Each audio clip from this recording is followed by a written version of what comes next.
Thank you for joining me on this stream today, this interview, this very special moment. And it's all about what I'm holding in my hand. This is an ARCUS bow, and I have the great pleasure of presenting to you the man behind this bow. So let me bring him up right now, and you can see who I am talking about.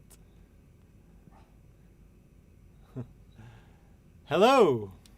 Hello, everybody. So it's because, I am not a professional at these things. I am a professional cello teacher. Hello, BERND. This is BERND MÜSING, everyone. Right. Hello, Jonathan, and hello, the world. Yes, and for those of you tuning in live, hello to you. Just want to make sure you can hear us. Stephanie, Magali, bonjour. Stephanie, bonjour. Stephanie, est-ce que tu peux m'entendre? Et aussi BERND. Hi, Jonathan, BERND. Hello, we have some people tuning in already, and just want to make sure we're good on the levels. Let me play again a little bit.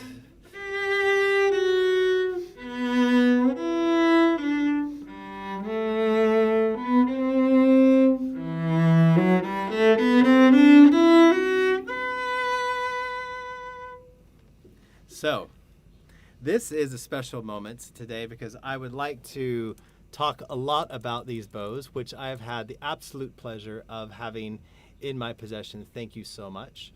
And let's just start with this wonderful bow that I have in my hand and the person in front of me. So, ARCUS, first off, who are you and who is BERND MÜSING? Right. Well, you start with the most difficult question of it all. Who am I? Who are we? What are we doing here? So, but I'll try not to be too philosophical, but down to earth. So, what is of relevance here is that I'm an amateur violinist. I just love playing the violin, the viola. My first instrument actually was the recorder and then the guitar. And I also love to sing. So music has always been in my head and around me. And it's played a very, very important role in my life in making music. I mean, pretty much everybody's listening to music, but I always have to make music. So that's a very key thing. The other thing is I love sports and most of all cycling. And I spent the first half of my life designing bicycles. And yeah, I'm an entrepreneur. I started my first bicycle shop when I was only 21 years old. So I first studied engineering, but found that too boring. So I saw why not start up a bicycle shop, and it turned into a bicycle factory and stuff like that. And I ended up doing a full circle in the bicycle industry, traveling the world. And then, as I never stopped playing the violin, there was this day, here we are already in, question number 2. Where is this going? And how do I end up making bows? Yeah, that's the question. Number 2 is why and when did you start making carbon fiber bows? Right. Actually, it's because of Mozart. Mozart, yes. I had a decent fiddle and I had a decent bow, but I could never get Mozart right. Like the G major violin concerto or what. I just couldn't do it, and I was always fighting with my bow. And my violin teacher kept telling me that my bow hand, my right hand, is my good hand, and I was not so brilliant on the left hand sometimes. So I was wondering what's going on there, and so I decided to buy me a real good bow. And I happened to have the money at hand and a little leisure. What year was this all? So let's put a timeline for the viewers. That was 1995. 1995. So 1995, you're an amateur violin player. Yeah, all my life. Yeah, and so maybe that year I was practicing more, and I was also playing in a chamber orchestra and stuff. So But you anyway, weren't working as a professional violinist. You're working. no, never. No, only amateur Okay. violinist. Yeah, I never made money on playing the violin. I'm a decent player, but I never had to make money on that. You know, there's so many professional players in Germany, all over the place, and I could never bring myself to practicing enough. So, and I had all these other interests like playing chess and, like I said, cycling Another and chess player. Okay. and you play chess too? No, I don't play No. chess. Okay. I apparently chess is a thing these days. Yeah. But I can play chess. I can physically play a violin, but I don't Okay. consider myself a violin player nor a chess player. But that's beside the Okay. point. Yeah, I'm a chess player all my life. I played in tournaments and stuff, and yeah, oh whatever. But that's a different story. So, anyways, so I decided to get me a real good bow to fix my bow issues with Mozart, and I went to some violin shops and tried all the bows they had, and none of them would fix the issues that I had. So I wanted a bow that would bounce, but nicely, also in forte or fortissimo, spiccato, where I would not hit the strings with a stick. And there was no bow strong enough to do that. And at the same time, I wanted a bow that is stable, calm when I need it, in a pianissimo, in a slow passage, wherever. And of course, it should have a nice sound and feel good and relaxed in my bare hand on. But these were really the two key things where I was missing. I was missing a good bounce in every speed. So all the bows that I tested did some bouncing well and other bouncing not so well. So the one bow would bounce fast but not slow, and you know. And the other thing is they were all too soft. So, and now he kicks in the engineer, and I was going like, okay, something is wrong here. And so I went home with a collection of bows, and I started measuring them all up. And I also started doing measurings and calculations about my violin. So like what actually is the forces that move the string? What is the tension? What is the masses that we're playing around here? And that really got me started, because you know the bow is such a simple and plain thing, but if you start looking at it with an engineer's eye, you discover it is extremely complex. Only the question is, like, where do you put the load changes the whole all the forces in this stick, and it the way it flexes, or the speed in which you bounce change everything, or the note you play, or also if you play the 4 different strings, every string has a different tension and different mass, or which tone you play because it's a different frequency. So other frequency in the bows are triggered. So and it got me really curious, and I opened up this door and discovered, wait a minute, that's a universe behind it. This is this most simplest, most beautiful, most complex thing I've ever seen. So I would say a violin bow is much more complex than any bicycle or any car, if that makes any sense. Well, I think because we're looking for it to such a simple a bow is for such a simple, you're presuming simple thing, but we're expecting so much from it, as opposed to a carbon fiber part for, let's say, a high performance bicycle needs to do just one thing, just basically be rigid, be reliable, and be light. You know.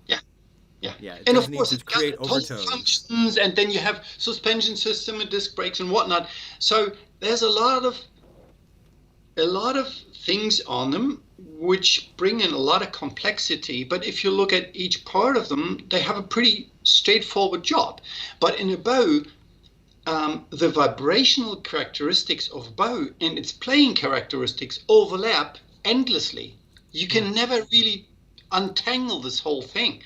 And it got me so curious. So I started to research deeper. So I bought all the books that were available, which aren't so many.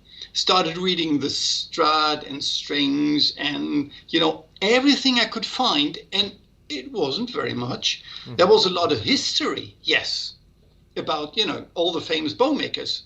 And a little bit of information about why Pernambuco is maybe the best wood and this and that curve.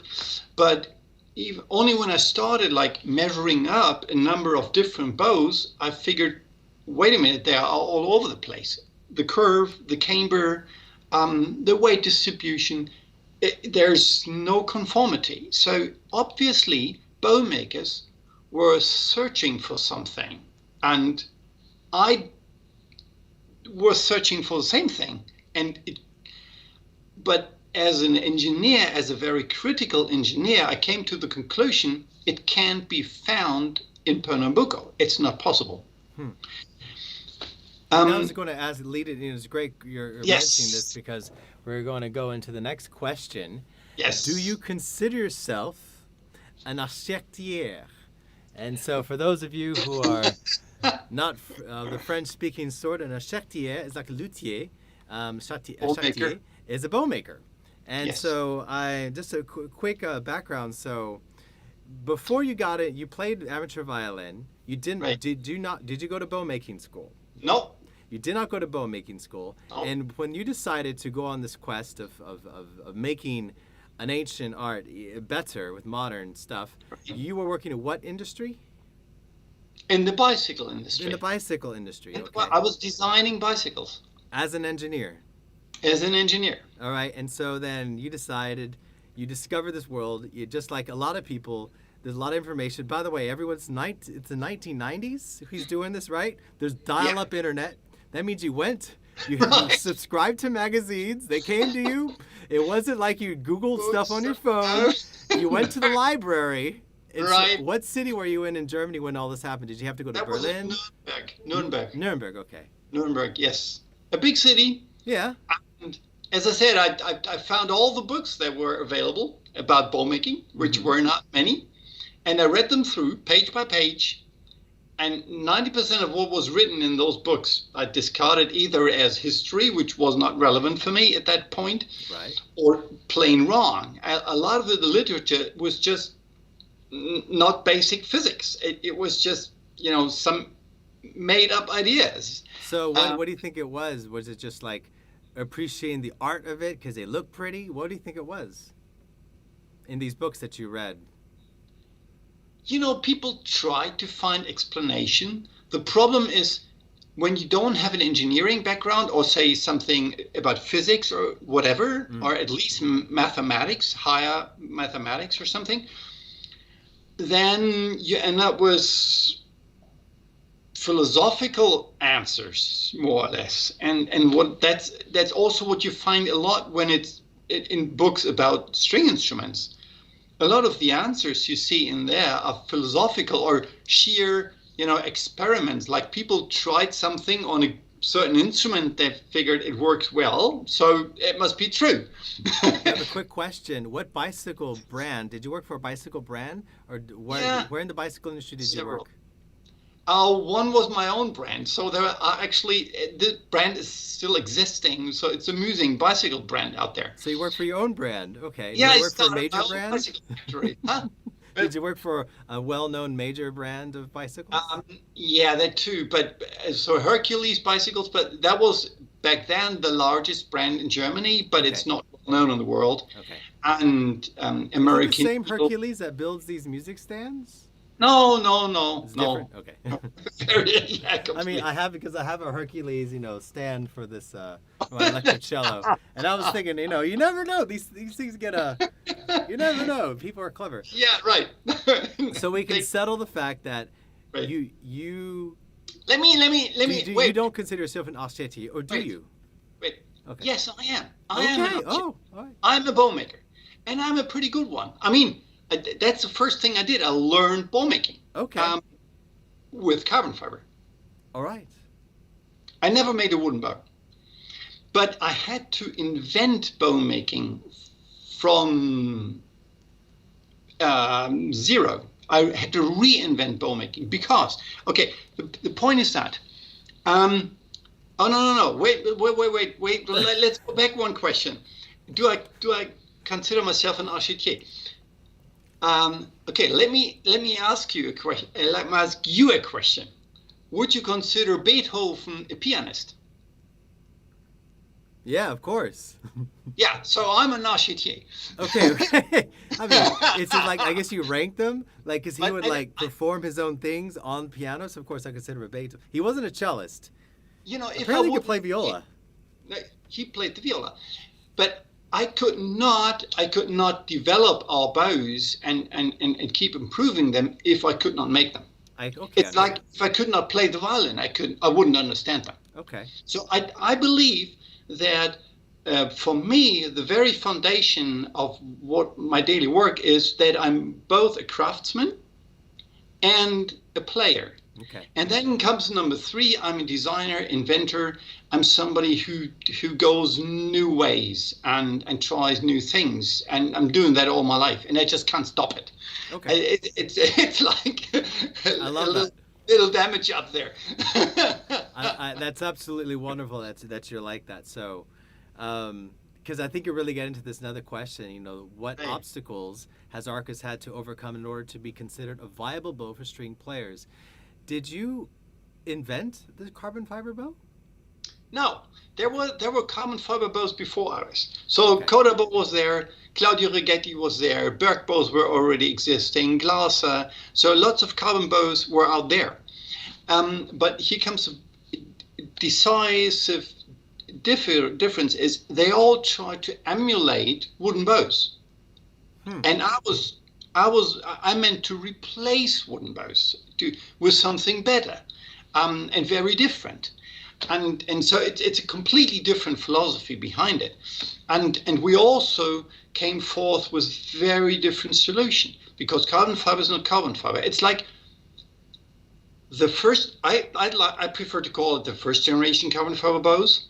The key difference is that the carbon fiber contains a lot more resin, and it's a much more simple process.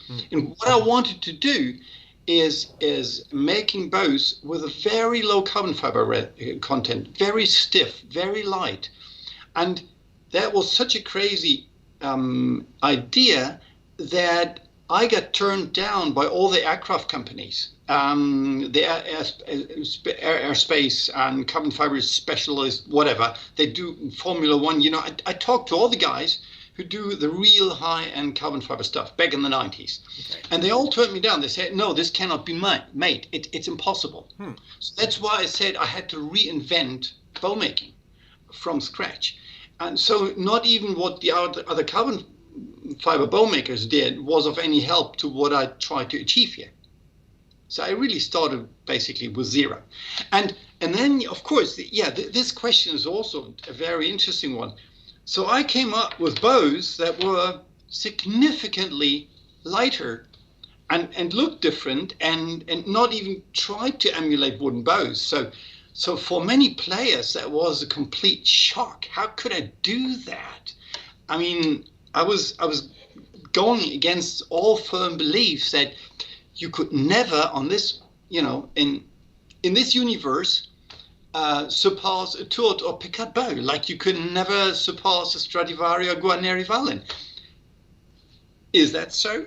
Well, you know, I am agreeing with you. I do have an interesting take on this. As you've people on the channel probably know, I prefer modern instruments and modern approaches to our very 400-year-old ancient art and artisan world. So I'm very much all about modern, you know, the modernization, using modern techniques to improve an ancient art. And I am of the opinion that it's Stradivari made new violins and new cellos. He didn't make 300-year-old wood cellos. He just didn't, and his cellos aren't as good as Montagnana's cellos. So I am definitely of the opinion that modern instruments today can be as good, maybe even better, if we do all blind tests. And I have videos of blind tests done with here in France of, you know, modern luthiers doing that. So I'm of your opinion that you can, especially in bows, because I used to have an old bow that was 80 years old. I was playing the Dvorak Ninth Symphony. I broke it in the middle of it, but I thought it was great. But I definitely think with bows, there's definitely new bows can be pretty good.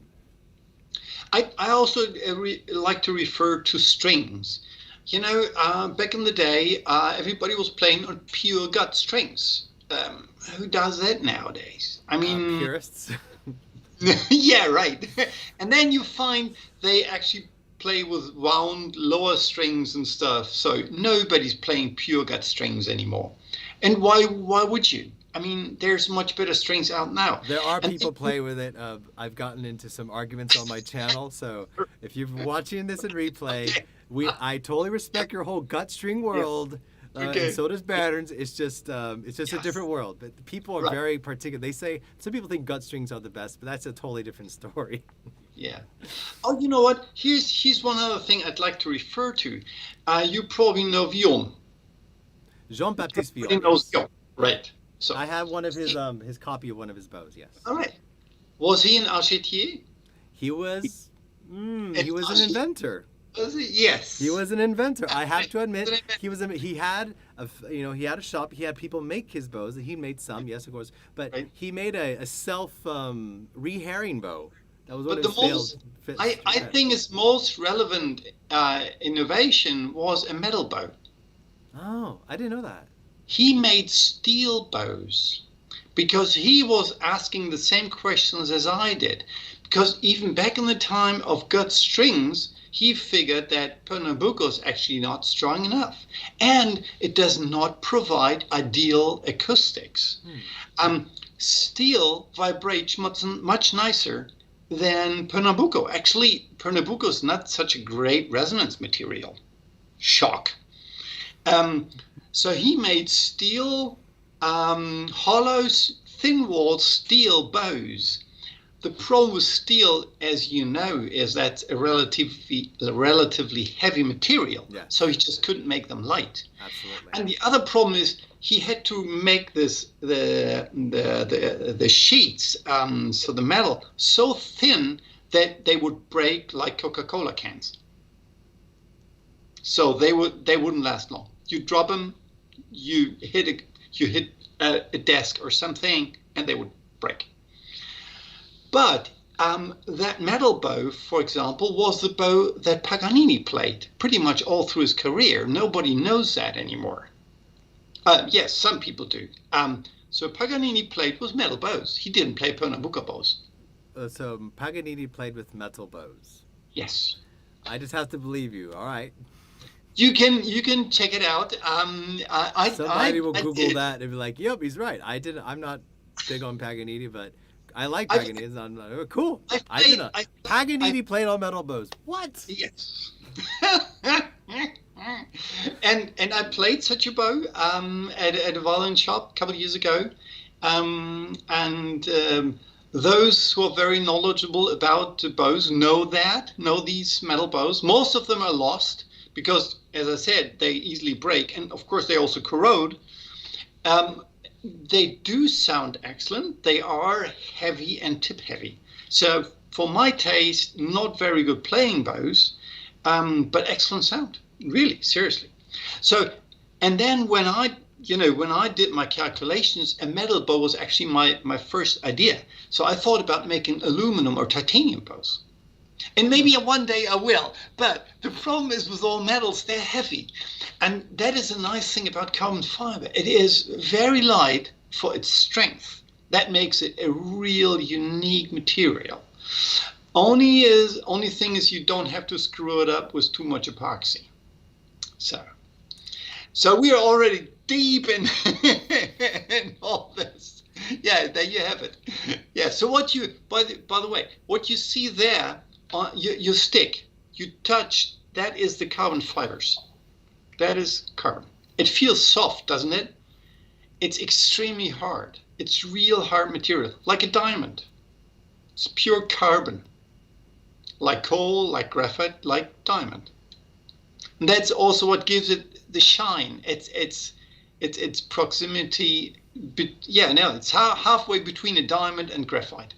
Yeah, which brings us to our next questions. Really, we're going to jump right to the Yes. bows. Since you're talking Right. about the bow, what Yeah. makes ARCUS carbon fiber unique? And I do want to, sort of show this one right here. This is the one I've been playing Right. lately. This is the wonderful.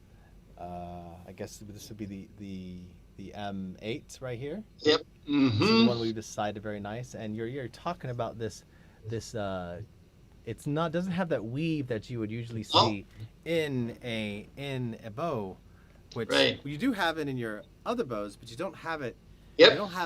in this one at all. So And that is one of the things that makes it really, really tricky to make them.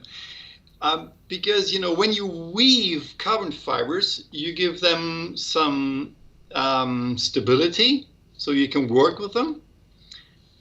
These are all just fibers. They're along the surface. So there's no weaving. There's also woven stuff inside for another reason. But this is what gives the bows their extremely resilience, their high elasticity, and which allows us to make them so real thin. But it's really a terrible mess to work with that.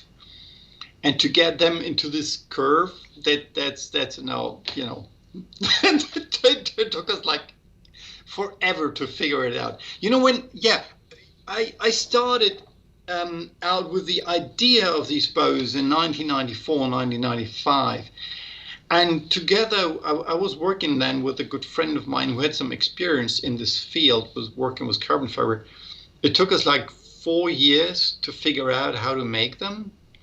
And I have to say, we were not only persistent, but also lucky to find out some real key features in how we can get there to actually make them. mm-hmm. And the other funny thing is that for these past 21 years, I know a handful of companies who've tried to replicate our bows, and they all failed. Ooh, so you Funny. have some know-how that they don't know, right? I'm going to be They- showing some of yes. your bows. Yes. I'm going to show in your bows as you talk about them because they are beautiful works of art. I mean, they are quite beautiful. Thank you. I really do. You put some care into it, which you say what makes them unique, and I have another question: is how long does it take to make an ARCUS bow? Oh, yeah. Okay, let's start with that one. It is actually the same number of hours and similar effort as you put into making a wood bow. It's pretty much the same. So making the molding the stick and cutting all the bits and pieces up and putting it all together takes about the same time as it takes to cut down a stick from a raw plank of Pernambuco, and then all the rest of the work is the same anyways. The picture is not very clear here. I'm changing. Your shirt is. Thanks. Your shirt looks excellent. I need to change my focus. See, now it's going to focus on it. See. Yeah, right. This is live, right? So I'm just yes, it's absolute. What I love doing is like showing the reflection in it, Right. and I can show you. There you are. You can see yourself. You see yourself right there. Right. The blue. Anyway, I absolutely. This is the S series that you have here. Right. And it's fantastic. This is the super light one. This is the one that I discovered of your bows It's- a while ago. This is back in 2008. I discovered the S series. I had an S4 for a little bit. This frog is also one of my designs. You designed this one, so this I is your designed design. it. Yeah,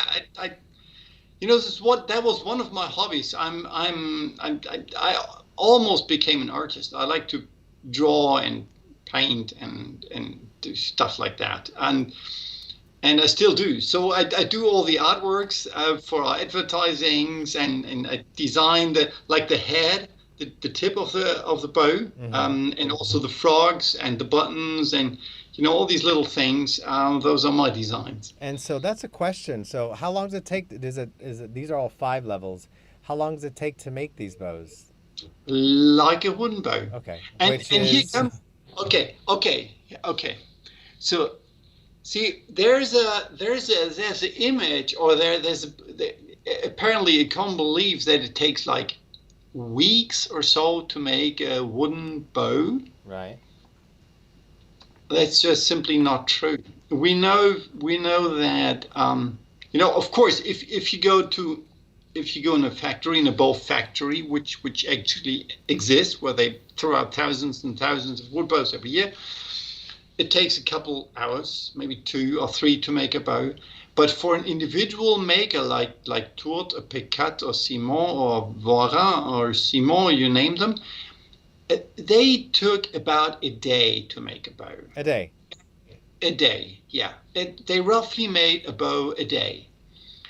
You can do the math yourself. You can check how many bows did these chaps make during their life, and how many years and days and weeks and months have they been working at them. And that's where you end up with roughly a day, maybe a little over, like 10, 12 hours for a bow. And that's roughly where we are with our bows. I've tried to cut these hours down, like the other carbon fiber bow makers, they can do a bow in 2 or 3 hours. With the process that we apply, we just can't. Only making this tip and this tip plate, this metal tip plate, takes us, like, if you try to isolate it, 2-3 hours. Only the head and the tip. Yeah. So what makes our bows so special? It is their unique strength. They are like twice as strong or elastic or resilient, if you will, as Pernambuco bows, and also significantly stronger than any other carbon fiber bows. They are lighter, so their weight. We can make any weight and any stiffness. Just to make this clear, I can make very soft bows. It's the easiest thing of all. So we can make lighter, stiff bows. So we decide to get the stiffness right there. Same is true with the weight. I can make much heavier bows if I think it's useful. But we found that the weight of the bow, the ideal weight, is pretty much halfway between a romantic bow and a baroque bow. So like a baroque violin bow used to be like 40 grams. Romantic is 60, and we ended up with 50. Maybe that's because nowadays you want to play all the music. You want to play Bach as well as Brahms, and all in one bow. And it's not only the weight of the bow, but also the distribution of mass that is very, very special in our bows. As you can see, the head with its thick metal tip plate, it's pretty heavy. And the whole head is also pretty large, and it's solid carbon. So the head is more than twice the weight of a wooden bow. And the heel, when you go back to the heel, yes, move it. So we use snakewood for the frog. That's a very heavy wood. And we also use lots of metal inside, including the bearings. If you take out the screw and the button, can you take it out? Yeah, I'll go to a nicer one. I'll go to the M9. Okay. I haven't shown the M9, so I'll do it. I'll do it to this one here. Look at all the gold. I know, yes. The gold one. I'll keep it for later. The gold one. The gold one. People are interested in it. I'll show it. Here it is. Here's the M9. Here's the bad boy.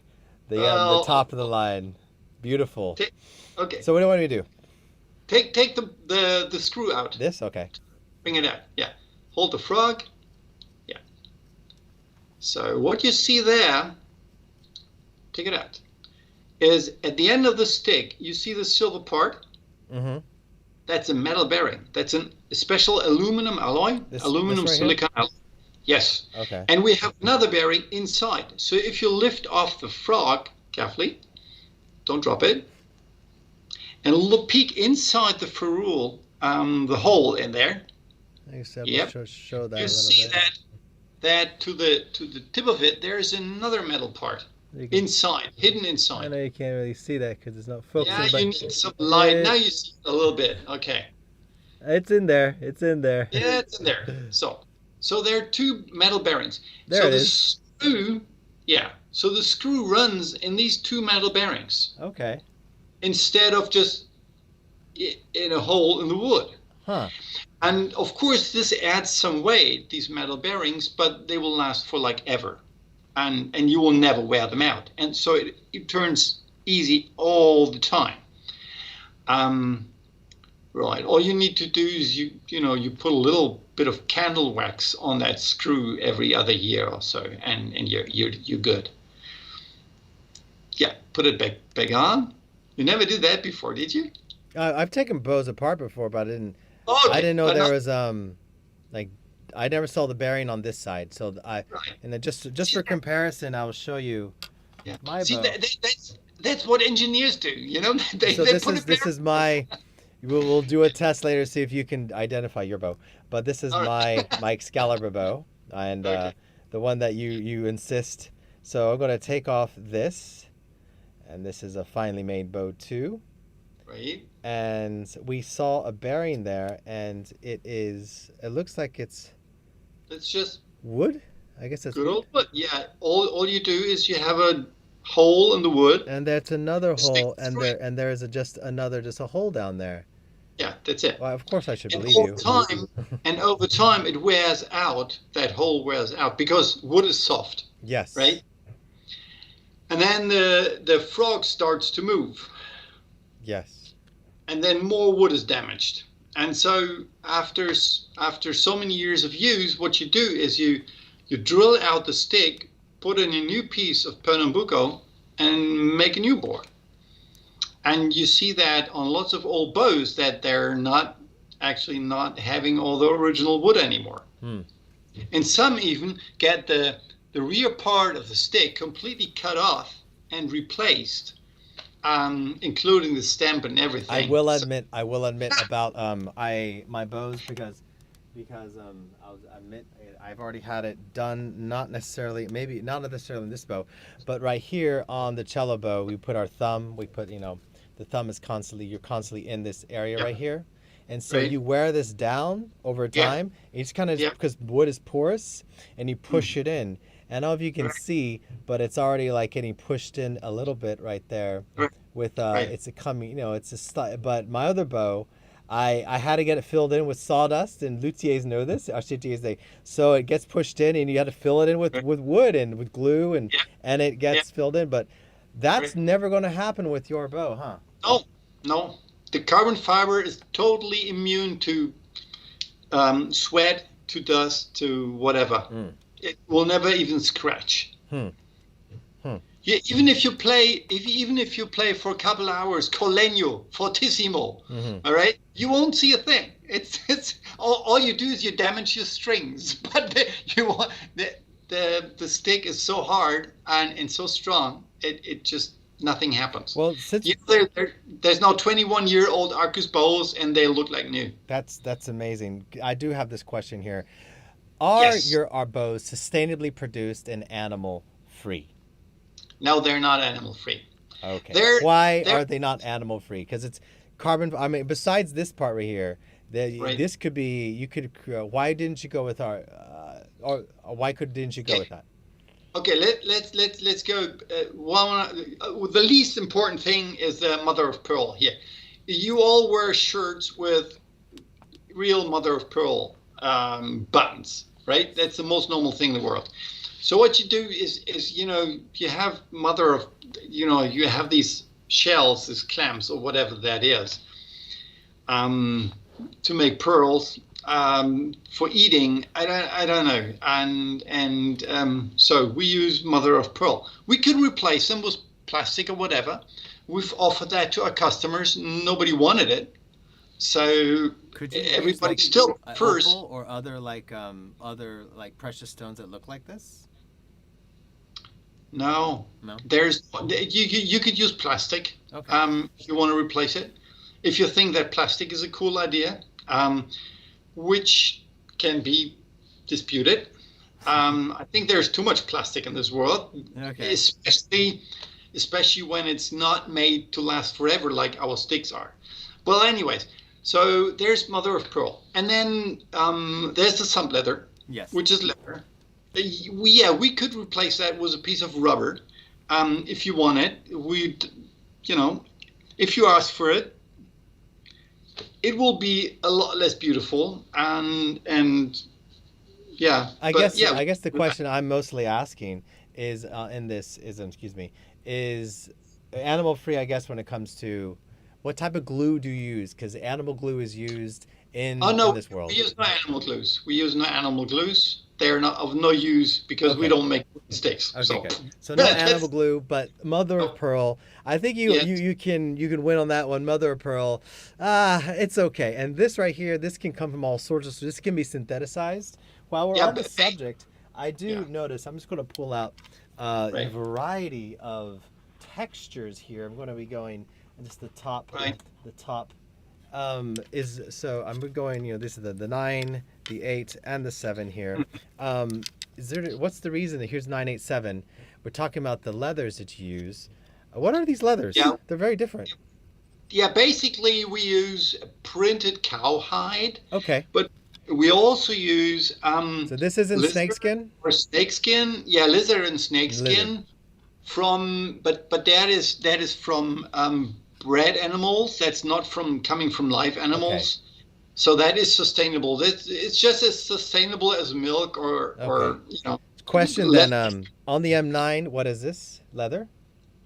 That should be some kind of lizard. Some kind of lizard. No, you don't know. Yeah, On the M8, that's also a a lizard. lizard, but some kind of lizard. On the M7, this is the That's M7. a printed cowhide. Printed cowhide. Okay. Yep. All right. So Hmm. there's no like alligator, nothing like No. rare and stuff like that. Oh no, goodness me. No. They all come with CITES, papers, and Okay, good. whatnot. So, I mean, I don't breed them, so you can never be 100% sure. Of course. But from all I know, from all I hear from all suppliers, they're clean. Okay, good. So, Good. Because that's always a question in this world. And since we're talking about yeah, animals, let's talk about synthetic hair on ARCUS bows. yes. Um, I have been I've been blessed to actually live here in France and Chorus. I have there's an orchestra here, and there is a maker here they've sort of invented this synthetic hair called Chorus, and you can buy it at Cardiff Violins in Cardiff, Wales, the UK. So we're talking about animal-free products. Did you ever attempt to go full animal-free? Did you ever attempt to go synthetic hair on your bows? Absolutely, yes. I mean that buying good quality horsehair is a pain in the butt. It's really difficult to find it, and it keeps me busy. Every year I have troubles, finding the good quality hair, and it's so expensive. So yes, of course, I was looking into alternatives. And also there's the issue that the bow hair, is good only for maybe a year or so, then you have to replace it. And a good, my idea would be a strand of hair on the bow that would last basically forever. So I tried to find that. And I started that quest like 15, 16, 17 years ago, I don't know. And there's basically three problems. One is all the carbon fibers I've seen so far have too much damping. So the sound is less rich in overtones, in brilliance, in loudness. So that is a big problem. Number two, none of the hair I've tried so far holds the rosin quite as good as bow hair does, as natural hair does. Yes. So that's always. I once had a good hair on my bow, I believed, and it gave a good sound. And I was very optimistic, and I put it on my bow, and I went to a rehearsal, and after like half an hour I had to swap bows because all the rosin was coming off of the bow, and it was all sitting on the strings. You're talking about synthetic hair. Yeah, synthetic hair, and I couldn't play anymore. So, and number three is, and that's another problem, the hair is too flexible. It's like a piece of rubber. So we need a good relation of stiffness to weight. because the elasticity of the hair has to match the strength, the elasticity of the stick, which again has to match the stiffness of the string. So that's all very closely related. So if you have a fiber instead of a hair that's more flexible, you need more hair to compensate. And actually the PA fibers like Chorus is using, their elasticity is a lot worse than natural horsehair, good quality horsehair. So you would have to use half as much hair, which again adds to damping, and which screws up the bowing quality and the feel of the whole thing. So for the past 15, 16, 17 years, I've been looking at it, and I've never, up to now, I have not found a perfect solution. I found something in Japan that was pretty good. It looks quite good. Elasticity is quite good. The rosin holds up quite nicely. The sound is not too bad, but it's still not there. And I don't even know with why. it on? You can demonstrate. Yes, we've done trials. So it's getting better. Maybe someday we will be there.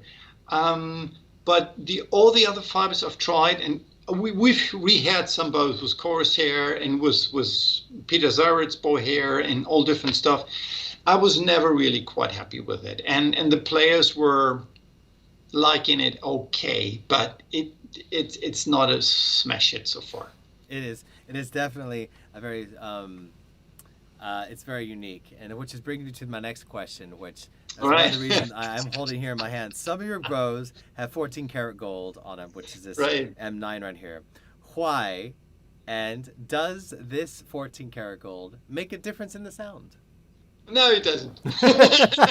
I like how you're just like honest with it. Like, no, it doesn't. It just looks pretty.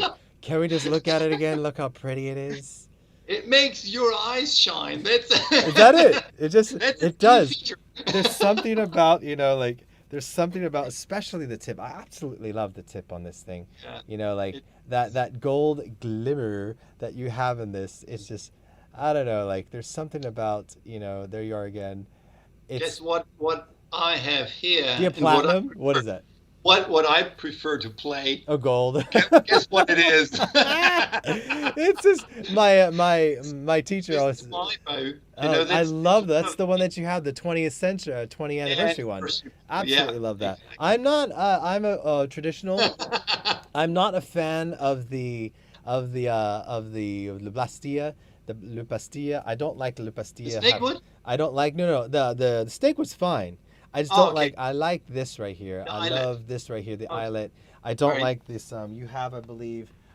These two rings here. The two rings, because it's a special edition. But right here we have the. I don't like this. Just a personal opinion of this. But a lot of people do. So I do. It was one of my wild ideas. So I put it on a bow that I made for myself. And so I played with this because, I always like something special. And then I showed it to some people, and they said, "Oh, can we have that?" And you put the gold on one of your own personal bows. Yeah. And you said, people like, "Can I have that too?" No, I mean the ring. Oh, the rings. Instead of the eye. Okay. I just put a ring there. Yeah. Instead of an eye, and that caught people's attention, and they wanted it. So we make this and that. I love the options. It just looks cool. So this is why are the ARCUS tips metal? So I wanted to talk about these tips right here. It's very unique. This is made of gold, and this will be made of silver. Right here, we have the two next to each other. You ever broke a tip? Oh, do I have a broken tip? Have I ever broken a tip? Oh, that would be an absolute yes. I have a video on my channel for those of you watching. Check it out. And I've broken the tip so many times on my Pernambuco bow that I finally got it replaced. By the way, many animals died from my bow, but there are many animals on it. I had leather, but I used to have the kneecap of a camel from Pakistan. I knew the actual animal and the country it came from. So it was bone, And he's, oh, it needs to be Okay. bone. Well, now it's composite. Now it's plastic, so it's much stronger. I've broken it so many times that I'm over it. Yeah. That's another reason, at least for me, as an everyday bow, when I'm teaching, that's what really attracts me to your bows. They're metal. So, yeah, damaging them is almost impossible. You can if you drop the bow like this on pretty much any floor, like, yeah. If Should it's I a do it wooden with floor, which? Should I do it with it the will make dent. the M9? Should I drop the M9 on the floor right now? No, I don't think you would like me to do that. No, it's they're absolutely beautiful. And you also have the M4, and the M4 is nickel. No, it's stainless steel. Stainless It's steel. not nickel. Sorry. It's not nickel. I hate nickel because it gets gray over time. It does. It does. So So we well, actually the tip is silver too. But The M4? frog, yeah, but show us of the M4. Show us the frog and the winding. It should be silver, yes. The Show M4? us the Okay. frog and the silver. So this is the Frog. Yes, the frog. So the ferrule and the winding is both stainless steel. on this right here. Yeah, so the ferrule is stainless steel, and the button is aircraft grade aluminum. Again, This here right is here? a bicycle. Really? No, the button. Oh, this The right here. button. This is It's aluminium. true. So this is Yeah, aluminium. aircraft grade aluminum. This is stainless steel. That is stainless steel. The winding is And stainless this steel. is silver. Silver. Oh wow. Yeah. See, I didn't. Silver. I didn't know that. Okay. And the winding is stainless steel. It's stainless steel. Okay. Yeah. Because So it's silver, because extremely nickel does nickel it goes bad over time. I know. Yeah. It Really discolor- it ugly. discolors, looks ugly. Very Yeah, cool. and- So aluminium, Yeah. stainless steel, Right. and It's then stainless steel. but silver still in the tips. Yeah. Okay. Yeah. Interesting. Yeah. Oh, Yeah. I learned Also, something. the heel plate is also stainless steel. The heel plate of the M4, Mm-hmm. the heel plate, and the underslide, which is between the frog and the stick. There's another piece of metal. Mm-hmm. This you only see the thin line on the. If you show the bow from the side, like this thin line here. Oh, that thing. Okay. Oh, I can't. That thing, That yes. thing. Yes. See, So- you're definitely an engineer. Yeah. Okay. That piece of metal. Yeah. So this is the underslide, Okay. and that is stainless steel too. Okay. Okay. And in our high-end bows, we make them from titanium. So this one on the going back to the M9, Yeah. this would be The underslide is titanium. titanium. Yes. So gold, right. gold, And titanium. gold, and Underslide. titanium up in there. Yes. Hmm. And titanium screw. Titanium And- screw. So and- the yeah. screw that's in here. Yeah. And when you that- say high end, what considered high end? M7, 8. When does it become high end? So this is We titanium. are flexible on that, but the screw there, that is actually titanium. Okay. On the M8 as well. Yeah, should be. Okay. You know what we do? So this is like the titanium screw here. Okay. It's this part. Okay. And so what we do actually is, and that's a very, very important topic, much more than cosmetics and stuff. And so what I've found is that contrary to the general belief, the absolute weight of the bow is not very important. So it doesn't matter if your bow weighs 81 or 82 or 85 or 79 grams. It's of no relevance. But the balance is. So what we do is we balance our bows all the same to pretty much exactly a third of the total length. So the cello bows have a balance point of 23.8 centimeters from the end of the stick. So we balance it out to really only like 2 or 3 millimeters up or down. So, and to bring it there, because the sticks are all a little different, to bring it there, we play around with the metal parts here. We put extra weights in the tip, and we have these bearings. For example, on this bow, this rear bearing is not aluminum. I'll show it to you. This is not aluminum. You can see here, but it's more like gold color. Mm-hmm. You see Is that? it brass? It's bronze. Bronze. Okay. Yes. So that's 3 times the weight of the aluminum.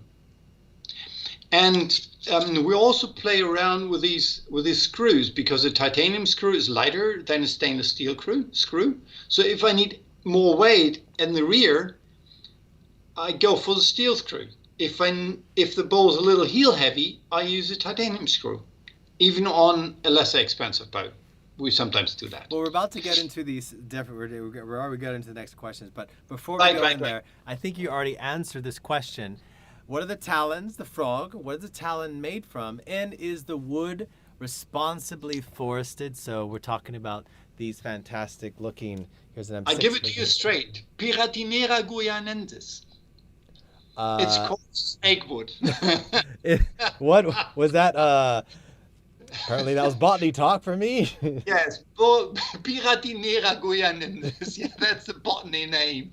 And so it's a funny wood. It's very, very hard, very, very dense, heavy. It tends to fracture when you heat it up. So you need to carve and grind it very carefully. And all that is the reason why nobody's using that for anything. Snake wood. Except we use it for our bows, and that's pretty much all of it.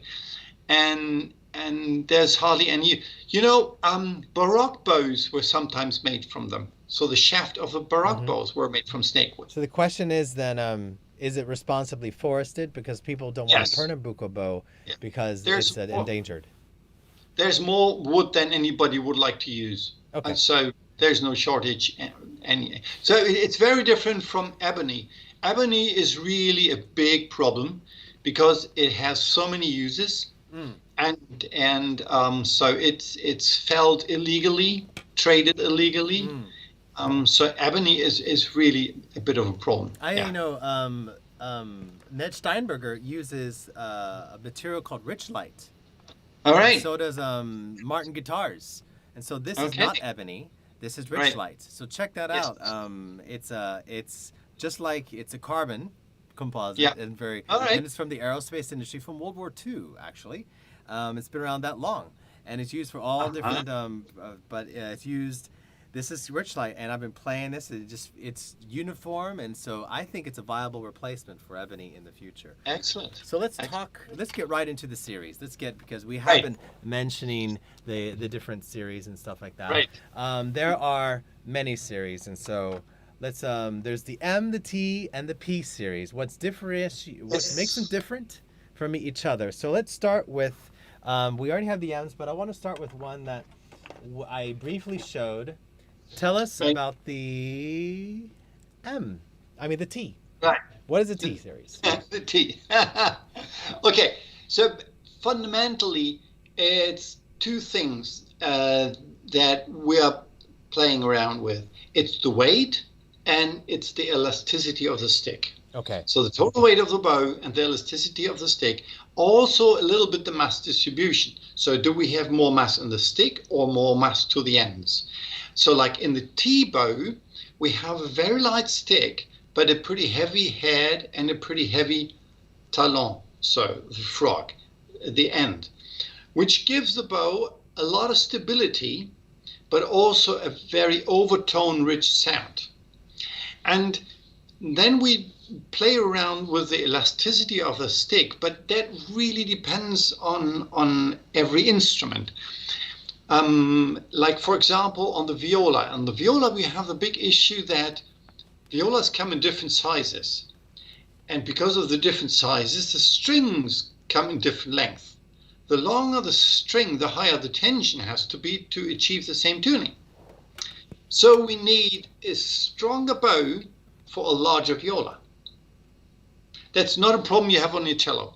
What you have on your cello or also on the violin, it's always the same string length, but a different tuning. So one cello sounds brighter, the other sounds darker. So if you have a smaller cello with a brighter sound, you want a darker sounding bow. Which like would be like a T series. M, like the M. Like the M, yeah. The M is like the T, only the stick is heavier, which brings the tuning of the bow down half a note, and so lowers the tone, the sound that you get out of it. On the M, but the T, I read on your website that when I first played this bow,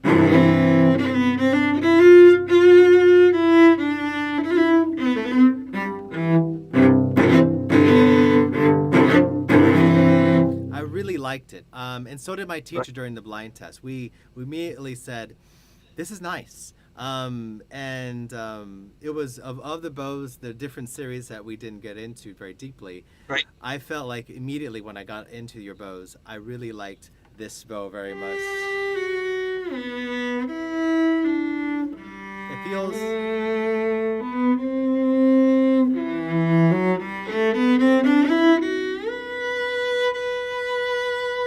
It feels like an all-around good bow.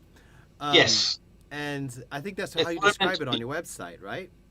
That's what, yeah. It's like the all-around good bow. And then, right.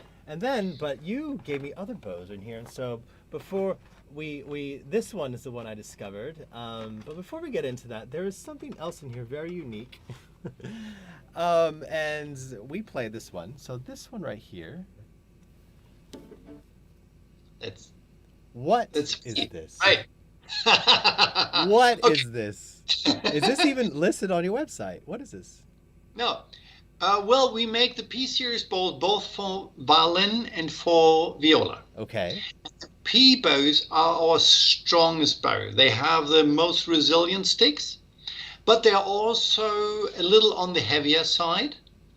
So they are really the bows for heavy build modern instruments, for tall instruments, for strong players, for romantic music where it dig deep.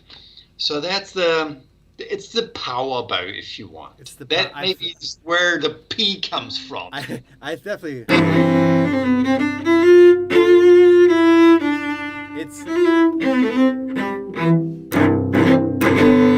It's like it doesn't resist. There's no, there's no. It's stiff. It feels very solid. Yes.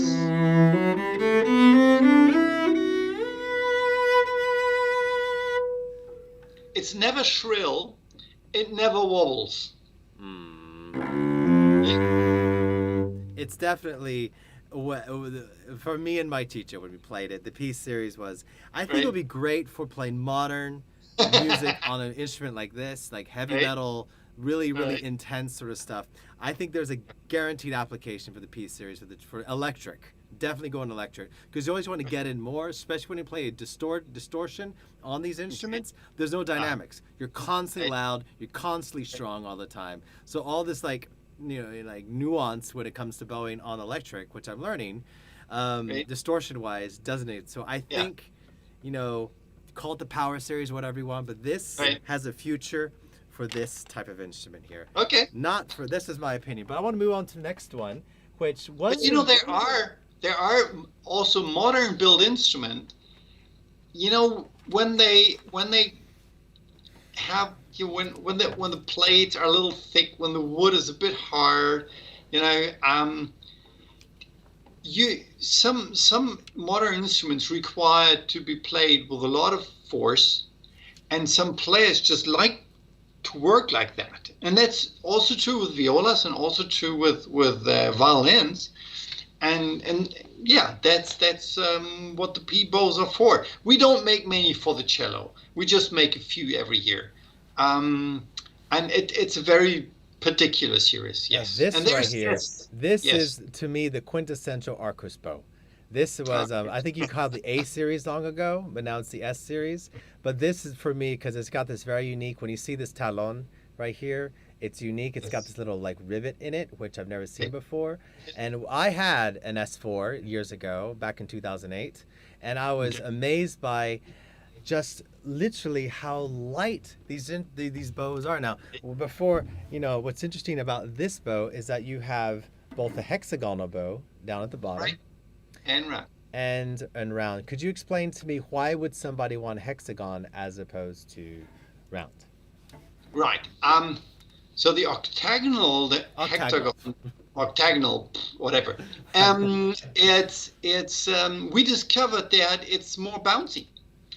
And the round one is the more steady one, and it's vice versa in wooden bows usually.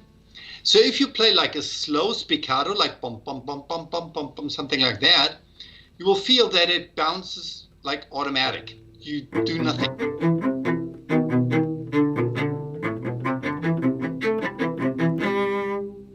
Yes, now do that the same thing with a round one. Now, and you will have to do the bouncing. Same bow, same series. Yes.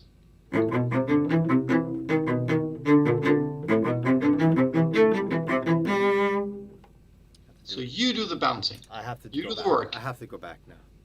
He goes up.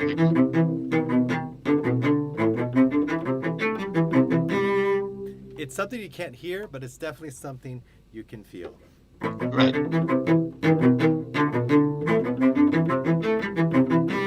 Yes, there's a little more. It's all that nuance. It's so internalized, but I can definitely feel. You're right. Okay, you're right. So someone would choose a. Octagon. Now I tell you something, Jonathan. I have to tell you something. I have no idea why that is. This is one of those deep mysteries. The engineer, for everyone watching, has just admitted that there's a certain thing he hasn't researched and hasn't found the answer. I've researched it. I have some theories about it. Right. I have no proof and I have no formulas on which I can base it. I feel it. You know, I play the octagonal, I play the round bow. They feel totally different. I know how different they are to make. I know all that. But I have no idea why that is. It's a complete mystery. And so the S is of super light series. This one here. Yes, super light, super strong. Super light, 68 grams. It's definitely quite light. Yes. If you get one of these S series bows, you will have to adjust your playing style because 68 grams is quite light for a cello bow. That's lighter than a regular viola bow. Okay, yeah, it's quite light. And it's stronger than any double bass bow. Yes, it's definitely on the light side. It's definitely on the light. It's of all the bows that is a significant change from everything you're used to. This right here is that, and then we get into the wonderful M's, which you have given me the range from M4 to M9, and why is there an M series? Because there are smaller instruments, brighter sounding instruments where we need warmth and depth and roundness. And that's what we make the M's for. And it's true for violin, viola, cello. It's always our warmest sounding, roundest sounding bow. And what I try to achieve there is not only make it warm and round sounding, but still retain an open sound and retain rich overtones. So that's the tougher part in here, how we can get this together. And I think it works really quite well for most people who try the embos. And your instrument seems to be doing quite well with them. Well, it's interesting about, so I'll play, it's interesting about this particular bow is, so I had this little passage of music I was playing. Right.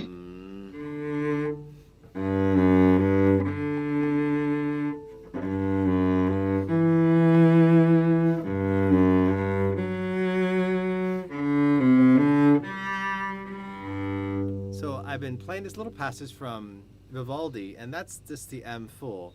So I'll be quiet and I'll go through the ranges. And so as we go up in each range, what am I playing? So this is M4.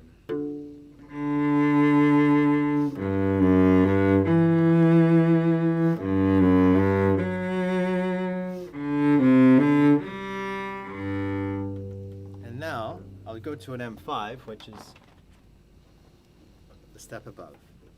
One step up, yes.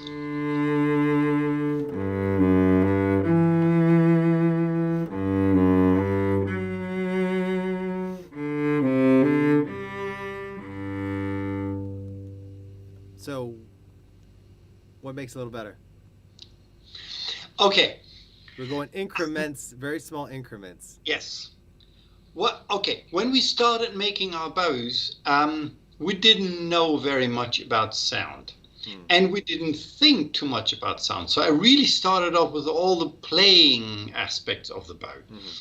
So weight and resiliency and all that. And then we made our first batch of bows, and we found that players all wanted the same bows and not the other ones. And we go like, well, wait a minute, what's going on here? And so we did more intense testing, and I came to the same result. I wanted the same bow as everybody else also wanted. And then we tried to figure out what was behind it. Now, what it is basically damping. And that's a bit of a difficult subject. But basically what it boils down to is we hit the bow, I hold it here, and it's just like a flageolet point on the bow. All right. And then I tap the tick lightly, and then I can actually hear the sound of the bow. I can hear it and feel it. Okay, you can hear it now, but if you hear it,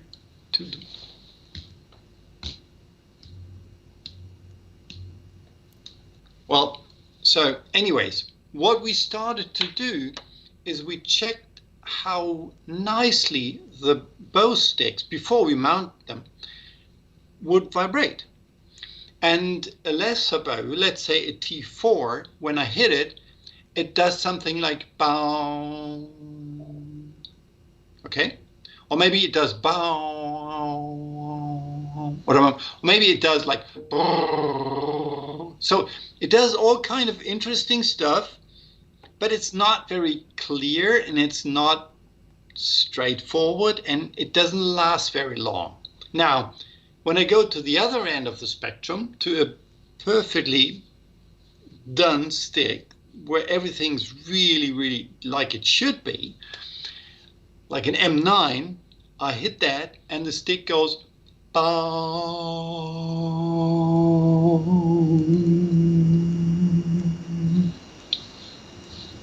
And it still goes and goes. And I hit it again, and I hold it differently, and I hit it differently, and so I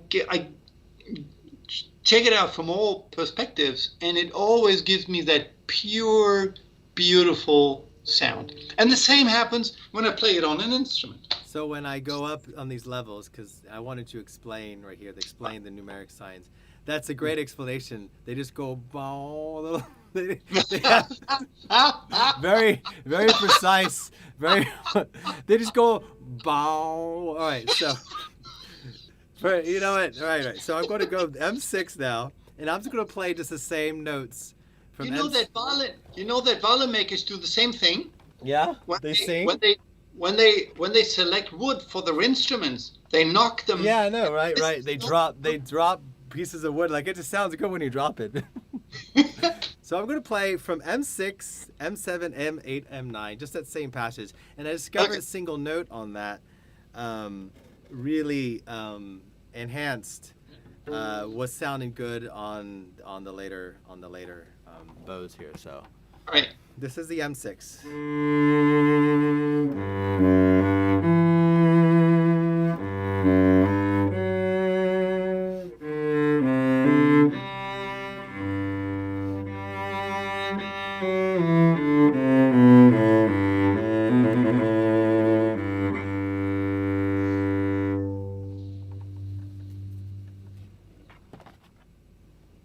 M7.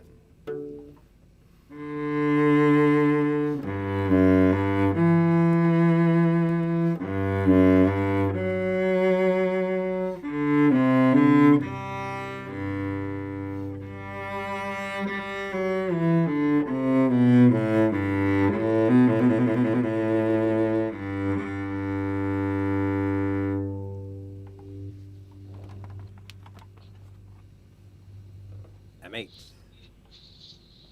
A little tighter.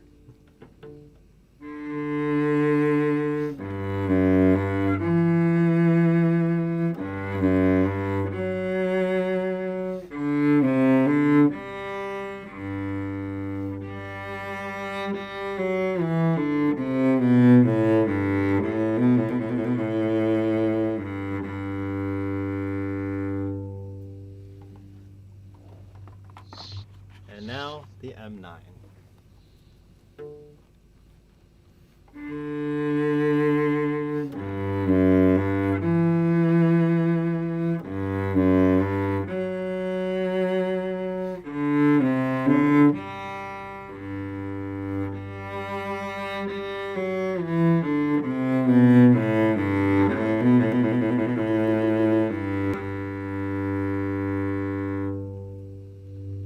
I definitely feel a difference when I go to the 8s and 9s. I have to admit. The 6, the 7 is better than the 6. I feel that. Did you hear the difference? I definitely hear a difference between the 8 and 9. I feel it in the 6 and 7, but I hear it too. And in this one, I call it eats this E. It handles that E, that single note, better than all the bows. That's the only note. I'm not playing a single note with the M9. And my teacher and me discovered we found the optimal place for my Krenz modulator. But I've definitely found that this was nice. But there's so much repertoire you do. So and you said that these M series is built for 7/8 cellos if you have one, which I have. And you also said maybe a Ruggieri model, which I have, Edgar Rus Ruggieri 7/8. So I figured this has to be the type of bow that's built for my instrument, you know. Let me add some information to the classification. Okay. So we do this vibration testing. Now what is the result for the player? And it's different factors, but one of the key features is that the dynamic range, which means the more silent sound, which is beautiful. I mean, how little noise can you make? You know, how quiet can you play, but it's still a full and compact sound, including the fundamental. You know, so that is one problem that many players have when they play opera. When there is an aria where, you know, set one where the singing is not very loud, and then you have the full orchestra and they play a little bit, and the conductor is always like, you know, but it must be beautiful, very, very sound, but beautiful. So in that aspect, the better the bow, the easier that gets. With the 9 class, like an M9 or T9, it's easy to play very, very quiet, very beautiful. And with a 4, it's difficult. I have to admit that. Like it's difficult with an average quality Pernambuco bow. You come to a very, very, very good bow, and it's easy to do. And the other side of the spectrum is also true. So, for example, if you play with a pianist who gets carried away a little bit, or in a difficult acoustics, or you play solo with a big orchestra behind you, you can never have a big enough sound without making the sound harsh and dirty and gritty. So you want a beautiful big sound that carries into the hall. And that dynamic range is growing from the 4, 5, 6, 7, 8, 9. And with a 9, it's really, and the 8 also pretty much, the limits are no longer the bow, but what the instrument and the strings can do. I definitely feel that because my Pernambuco bow is of I call it Excalibur because it's I call it magical because it is. Okay. And so my teacher on Friday, he came here and he also noticed, you know, we definitely identified the bow that was great for this cello, which was an M8. We didn't find the M9 to be the right one, but the M8 was definitely, of all of the bows we played, was the best one for this particular one. So there is definitely, there is not a ceiling because you feel that there is a limit to the top he said there's a limit to the top end. It's like Right. there it gets somewhere, but then it's just there. It doesn't go further. It lacks the depth that was the lower grade instrument. But on the on more spiccato sort of stuff, Right. that's not as important. You want something more responsive. It's interesting. Yeah, I wanted to ask you about the price. Well, the response is one other aspect. It's getting better with every step up of the range of the bows. So is the clarity, and the overtones. So the richness and overtones is also improving with every step up.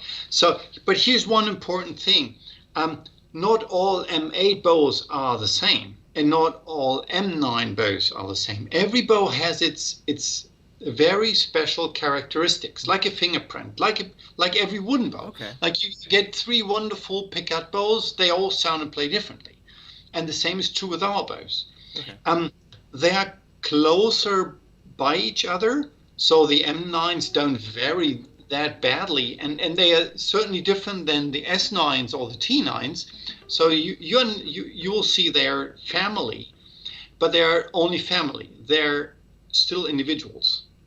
And so what you normally do is like when you come to my shop and you play through the whole range of bows that we have there, and let's say you play through 4 or 5 M8 bows, that will be the one that you clearly prefer over all the others. Okay. And maybe one will not work very well. And so in this case, I believe the M9 is just not a good match to your cello, and the M8 is. Right, so which really brings me to this really interesting question is, what differences and factors would justify the various price points of each ARCUS series? Because, between the M9 and M8 is a significant jump up in the price between the two. It's a significant jump. And I discovered, and so did my teacher, we found that the M8, it's just because, by the way, people, just because you spend more on a bow doesn't mean it's going to be better for your cello. And as Bernd and me are saying, it's the player, it's the string, it's the rosin, it's the instrument, it's your playing style. But just in general, why is the M8 not, what makes that step up? What makes the 9 so different? Basically, it's like what makes the price of a share, or what makes the price of gold. It's supply and demand. Seriously. So what we do is we make, for many, many years now, we make our sticks and we grade them, we classify them accordingly, very strictly, step by step, in a very logical and even order. So you will find that each step from one bow to the next is pretty much the same. 4 to 5, 5 to 6, 6 to 7. So it's a pretty evenly spaced. But what happens is that we end up with the largest number of bows being the 6s, and the 5s and 7s are less, and the 4s and 8s are less, and the 3 and 9s are rare. So only 3, 4, 5% of all the sticks we make end up as being an M9. How do you grade an instrument we test them. Stick? We make the sticks test them by going bong. Yeah, exactly. By the way, that's exactly what Intel or AMD do. When they make chips, computer chips, they go bong. They make the same, and then they go bong. Let's see. Is this? Is there 2,000 euro in this bong? Is there 2,000 euro in this thing?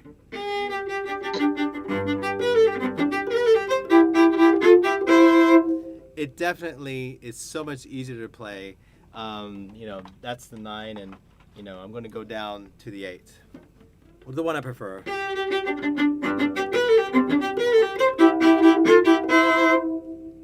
Those two bows. Right. In spiccato, in classical, by the way, that's classical cello there. Yeah. And I'm going to go to the bow I actually prefer for this. And it's funny, my teacher and me preferred this one.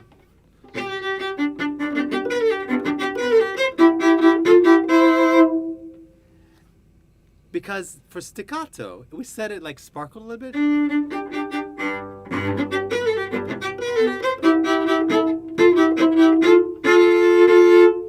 we just because you're not looking, I guess, so much for in between spiccato and high stuff. This is the M5, and we found that this was like sparkly, you know. And it's interesting that you mentioned, before we get into the other bows, you wanted to play Mozart, and so you weren't talking about Tchaikovsky or Mendelssohn or Sibelius. You're talking Mozart, so that's classical violin, and you wanted a bow to match that. And when I started to play classical cello, I like classical cello concertos. I found that the bows, I definitely came into their realm, but when I play romantic and different things, it'll definitely take adjustment for playing my beautiful Pernambuco bow. It will take some adjustment. They're absolutely fantastic bows that you have, but there is something else about you. You have this other label, right? The MÜSING. What are these bows about? I'm going to get one out for. Yeah. So what are MÜSING bows? I have one here too. Yes. What are these? It has your name. It has my name, yeah. Okay, so that's the result of another failure. Okay. So the problem one of the problems I ended up with the ARCUS bows is that we completely failed to make them less expensive. The materials we use, the procedures we use, the workman hours that we put in there, we just can't make them cheaper. You're making them out of then let's say like €1,000 retail. Huh? There's gold on these things. Yeah. No, but even if I, just put on the cheapest materials, making the sticks of the ARCUS bows is such a difficult process, and it's so time consuming that we just can't make them cheaper. So on the other hand, there was this problem that all these first generation carbon fiber balls all sounded like crap. The problem is, when you have a simple carbon fiber bow, it's actually more epoxy than carbon fiber. Could you please explain this? Because you definitely threw my world for a loop. What is this thing about epoxy? So just to show you the difference between, I guess I'll show the C5 to an M5, the one I like. So the bow I like. I'm going to show you the M5 and really showing you what is going on here. Just put it at the top there. The what I always thought carbon fiber is supposed to be what looks like this. It looks like fiber. It looks like it's wound. What you see here on the MÜSING bow is 60% carbon fiber and 40% is epoxy. Epoxy is the glue that holds it all together, because the fibers would be loose. All right? So you need to glue them together. And we also have epoxy on our ARCUS bows, but only like 20-25%. Extremely low resin content. Everybody will tell you it's impossible, but we do it.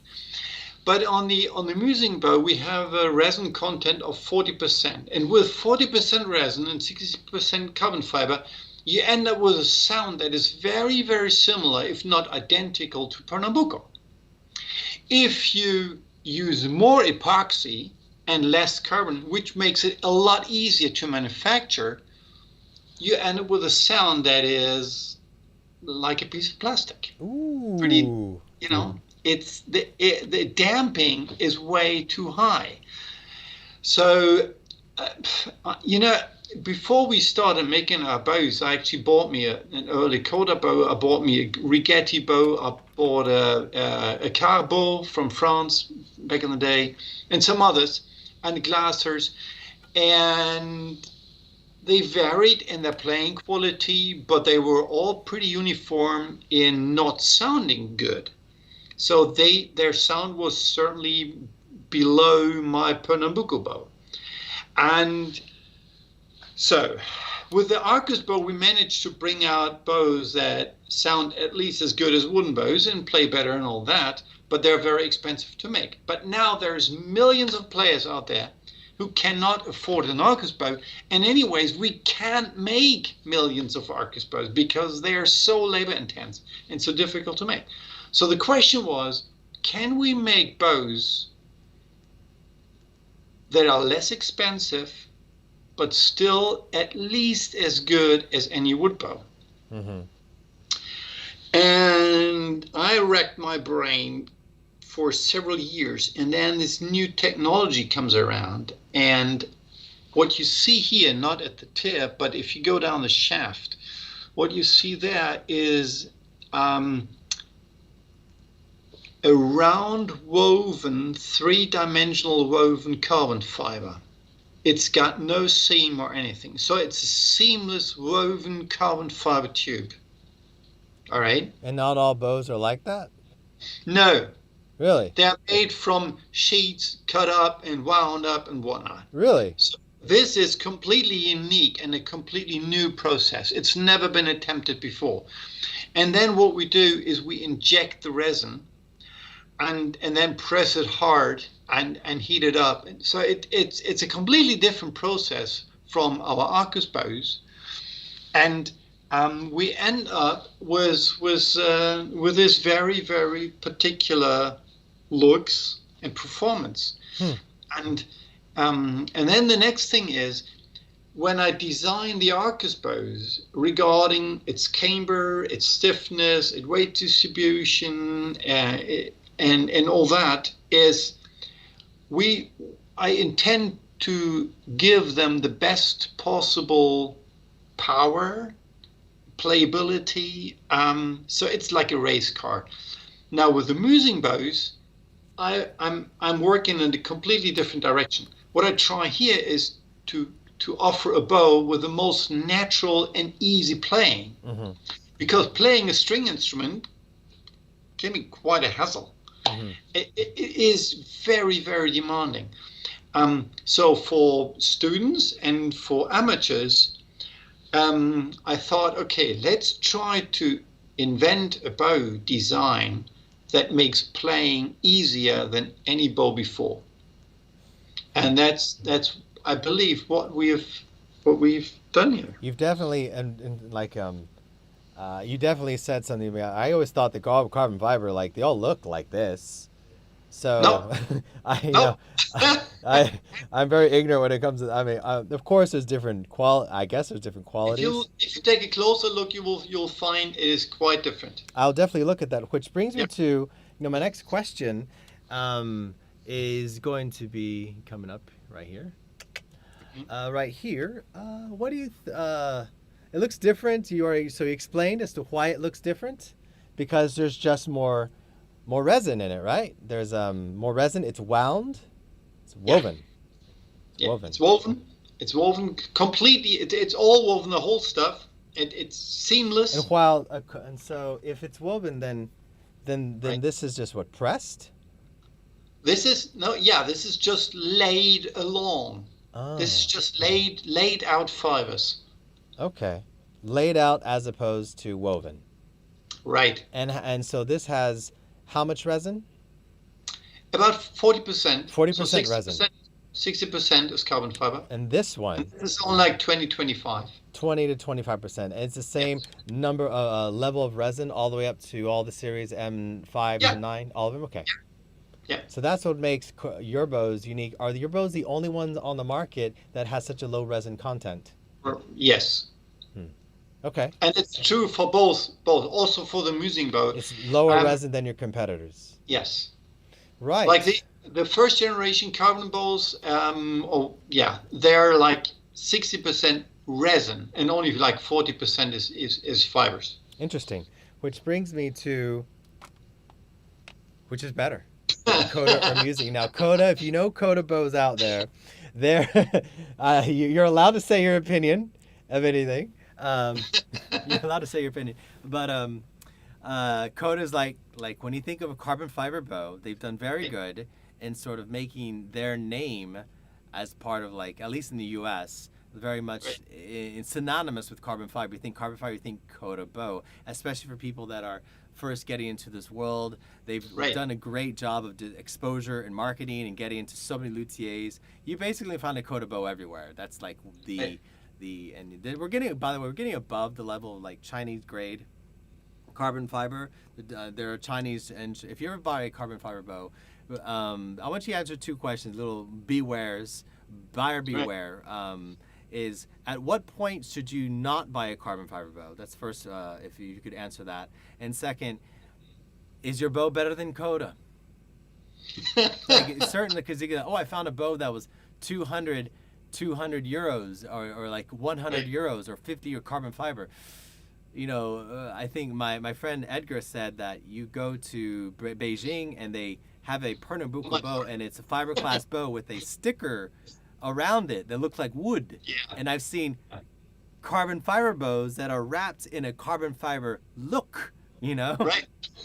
Yeah, You know what I'm talking about. They're fiberglass, but they're completely carbon, they're completely fake. So, yeah, so what is the buyer beware when you're shopping for bows, and are your bows better than Coda? You know, I just tried to explain it. Now I make it a little cleaner or clearer here. The Coda bows are the reason why I developed these bows. I mean, The MÜSING, or the ARCUS in general. Yeah, The I have in my shop I have 4 or 5 Coda bows, and I try to optimize them so they play better, but I could never make them sound well. I have a John Paul also that I also tuned. I think that sounds a little better than the Coda bow. I also have some Chinese bows, or quite a few Chinese bows, various price points. Some of them actually sound better than a Coda bow. Others sound really bad. All of them are difficult to play with. I recambered a lot of those, and it put some proper hair on them. So I really, it's not that long ago, not even a year, when I really, made a big round of trials with other carbon fiber bows, and I tried to improve them in the best possible way. So make them play and sound their very best. And I succeeded in many ways. So like some of the bows were too tip heavy, others had just bad hairs on them. So I fixed all that. And then I played with them for quite a while. So I happened to play a lot of Beethoven sonatas at that time. So I practiced on Beethoven sonatas. But what happened is that most, I'll just tell what it was. The Coda bow made my wrist hurt. I don't know why. The John Paul, the John Paul was completely out of balance, but I rebalanced it, and then it was bouncing and playing quite well, and I liked it actually. In the end, I liked it the best for the Beethoven.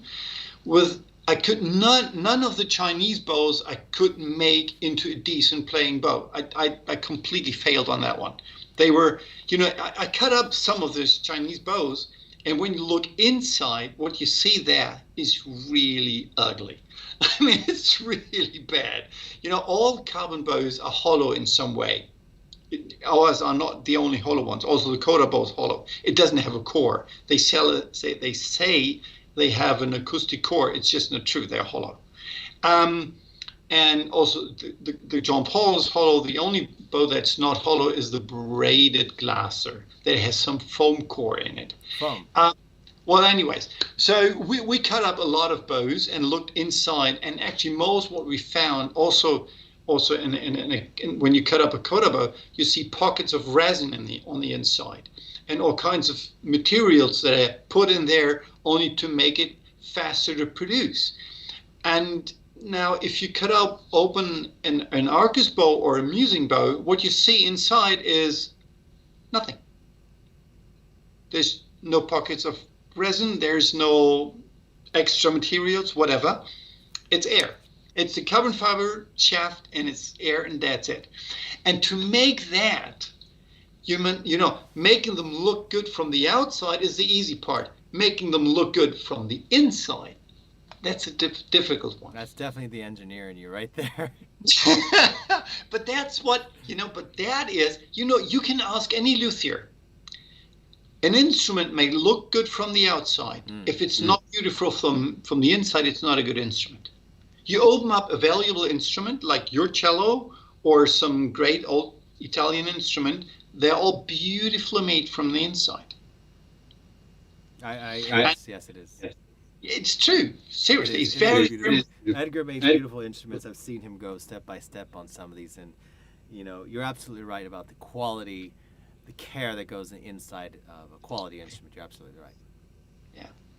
So yeah, I mean, you take that for an answer, I guess. Okay, then we can just decipher what is your opinion.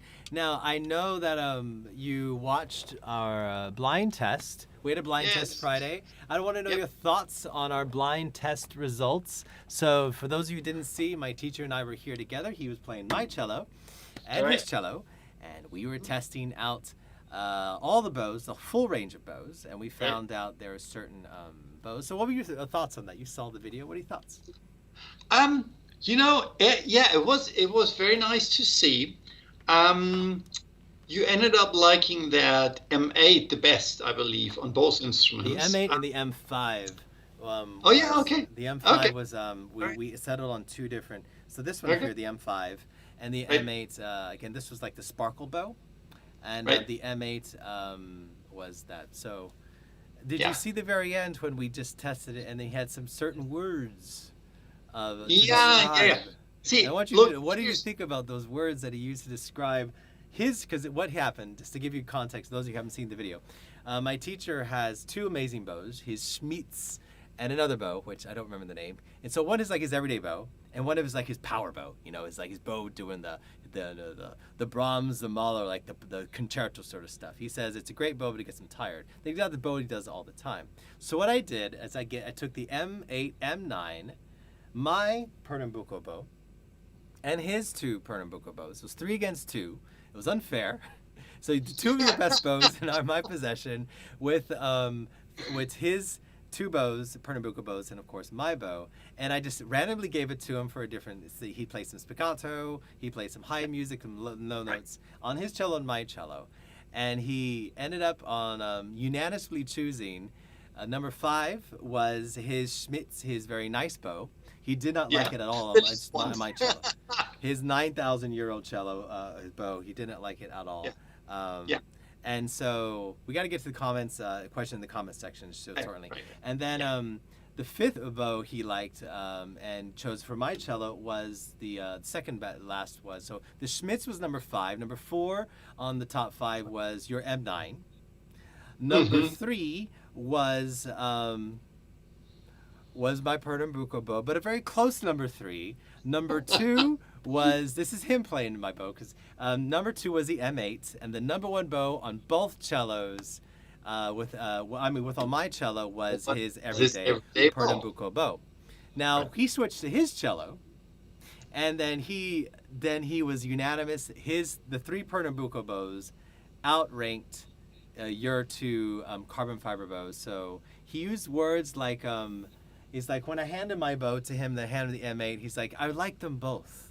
And one of my students said today, he's like, there's a certain clean clarity, beautiful clarity to the carbon fiber bows. Aurelien, one of my students here in France, and he says it's beautiful, it's clear, it's clean. It's like a studio recording. But the Pernambuco provides this warmth, this organic depth. And my teacher said, Nabi says, it's like it has a soul. There's a human quality to it. And I know it's so difficult it's so subjective. It's so subjective. Okay. How do you bring the soul into something that is made of, which is by definition soulless? They're hollow. So what is your thoughts? The poor dead part of an old tree, that's got a soul, does it? It does have a soul. Okay. The thing is, what would we're talking about so many different things in one. One is, of course, history. And so people stick their minds on, this very old bow that has so much history before him and then with him and whatnot. But I believe the most important point here is that your teacher is used to that bow. He knows exactly how to handle it. And that is an experience we've done, I don't know how many thousand times over these 21 years now that we make our bows. You have to change your attitude. And I noted something here, something that I wanted to say. What should a player know when they're trying your bows? That was one of the early questions. And I found 3 words. Expect more, experiment more, and experience more. So to begin with, you must free yourself from the idea that the wood bow brings out the best sound, because it's simply not true. But that's the sound you're used to. Now, if you take these bows and go to a concert hall and play for an audition or for a competition, or just plainly for, a recording or a live concert, you will discover that the ARCUS bow actually brings out a nicer, bigger sound. That's what it does. At least when you are at the M7 level or the T7 or S7 level or whatever. May I interrupt and ask, what if we reduced that experience not from a concert hall and not concerto stuff, but an intimate setting like chamber music? Yeah, like the Alexander String Quartet, 17, 18 years ago, they took a bunch of ARCUS bows to their recording studio to record, I think it was Mozart quartets. And they did the recording twice, once with all the wooden bows and another go with all ARCUS bows. They deleted the wood bow recordings and bring all the ARCUS bows recording to market, and they always play with the ARCUS bow since that day. So let me interject here. My student, we talk for hours about this art. We have to get to the comments about this. But my student said a very good example. He's like, this bow, the carbon fiber bow, sounds like the M8 compared to mine. He definitely rates the M5 is not as good. And everyone else in my studio, I've been playing these bows for weeks. Thank you for loaning them to me. It's fantastic. I've been playing it with my students via Skype all over the world. By the way, for those of you wondering, I have an AKG C414 XLS. It's a 700 euro microphone. It's one of the best you can get for recording. So it's a very high quality microphone. Anyway, and of course the master cello from Cremona from Edgar. But he says, it's like you're listening. You said studio quality. You're listening to the studio. It's like very clean, as if you could do so much with it because it's very flat, very clean, very pure. Yet there's a quality, there's an acoustic quality, he said, to the wooden bow. And this is like what I've heard time and time repeated again. I used to be a DJ. And I chose and I preferred vinyl records. And I remember when digital started coming, digital CD, this is 20 years ago, digital, CD DJs, playing CDs would come and it would say, oh, it's more clean, it's a higher bit rate, everything is better quality. And it's true. Digital music is better quality. It's a larger dynamic range. It's just better and all. But why do people, when you put on a vinyl record, why do people and they know, you instantly know when the DJ spin in vinyl, it's warmer, there's a warmth to it. It's not, of course, if you looked at the numbers, it's the acoustic, and a creation that's acoustic, it's not going to be as good in the numbers on paper. And this is going to always win on paper. But there's a certain undefined X factor, if you will, when it comes to that vinyl record and when it comes to Pernambuco bow that people prefer.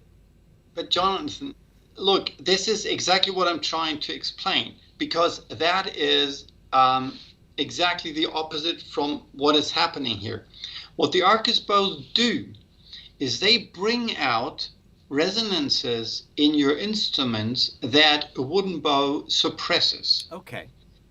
And they so what you experience again when we go to the T6, T7, whatever, and once you learn how to unfold that is what is in your instrument, you won't go back to wood bows. I mean, that is what is happening.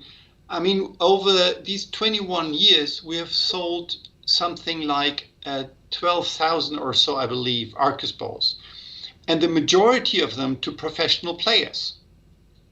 And every single one of these players have done in a trial week or 2 or 3 or 4, and they've played to their colleagues, and they've played at home and in the concert hall, and they've tried it, and they decided to buy an ARCUS bow, to spend money, though they have a nice Pernambuco bow. So why would they do that if they would not be convinced that they can actually make more beautiful music with these bows? And they do. And then happens something funny. I talk to them after a year or 2 or 3, and they tell me, you know what, I only play my ARCUS now. I'm looking to find a buyer for my wooden bows because I just don't play them anymore. I hope that you are right. I'm never going to. There's a certain history I have with this bow. I'm never going to get rid of this bow. I know you tell me. You know, if you want to like have me stay with the M8 and the M5 for a while, then I can. Because I think what you ought to do, BERND, is I think you ought to have some sort of maybe video series on your channel. By the way, ARCUS has a channel on YouTube to inform us players, like maybe a step-by-step process. So when you buy this bow, have some sort of break-in period, how to learn how to play this bow. Did you read the compendium that we sent with the bows? Yes, it was in French. So I did my best. Oh! You sent me. It's all in French. It's all. I read it. And it's okay. I read it. It's okay. It's right there. It's great. My students like it too. It's in French. I wrote that up to give you that. But okay. Here's a very important thing. When you start playing with an ARCUS bow, is that you do that in your wood bow mode that you've learned over 10 years, 20 years? All your life. Most of us play Pernambuco all our lives. Yeah. So now there's so many small adjustments that you have to make in the bowing speed, in the contact point, in the way you tilt it, how much force you need, and which sound you expect, and how you produce that exactly. So there's a million little things. Here's back to the Alexander String Quartet. The first violin of the Alexander String Quartet. He was the one of the quartet who had the most problems with adjusting to the bow. He heard that it sounded simply more beautiful on the recording, but he had all kinds of issues to get to the perfect result. It took him half a year. And I talked to him after, I think he called me or wrote me an email or whatever, letting me know that he is finally in the ARCUS mode. So some player get into the ARCUS mode over only 3, 4, 5 days. Others take half a year and can be an excellent player. He's an excellent player. But it took him half a year to figure it out. And so the playing of the ARCUS bow became his second nature. So it really depends. But you must make so many small adjustments, and it's a different process for every player. It's definitely, there's so many small adjustments. And what helps, what is the biggest help actually is when you put all wood bows to the side for like 3 days, a week, whatever it takes, only play with ARCUS bows for a day and another day and another day and another day, and then you start to discover all the beauties that you can unfold with an ARCUS bow. Yeah, I definitely. And you will never come back with the analogy of CDs or whatever, because that's not the case at all. Okay, I have to cause I just made the reference because it's like old technology versus new technology. And like the wood, it's like the wood Yeah. is when the needle's on the vinyl record, it shakes and it creates the way it just creates transfers Yes. the sound is an acoustic it's an analog process as opposed to digital. A lot of But people, this is analog. This is nothing digital. An ARCUS bow is completely analog. I know it's just, but it's not organic. It's dinosaurs, whatever it is. It's not. It didn't grow. It didn't die when you cut it. Oh, anyway. So anyway, all right. You've convinced me definitely that I love your bows. It definitely takes a break-in period, an adjustment period for these bows. There should be more. When you also talk about the professional player in the orchestras, I can definitely see it as it is a reliable bow. No. They buy the bows because you can make more beautiful music with them. That's the key factor. And that's what they all tell me. I mean, nobody, for a reliable bow, you can buy one of our cheaper ones, like the M5 or the M4 or whatever, is just as reliable as the M9 or M8. Why would anybody ever crank out so much money? And they do. We sell a lot of. Okay. I need to tell you this. Then we go to the questions. Okay. Yes. These frogs. Okay. They are pretty much all the high quality frogs on this planet are made from the same company. Okay. Paulus in Germany. We worked with them for these 21 years. Also, Kodabo buys their frogs from them. The Brazilian guys, many French bow makers, they all buy their frogs from them. So, and he tells me,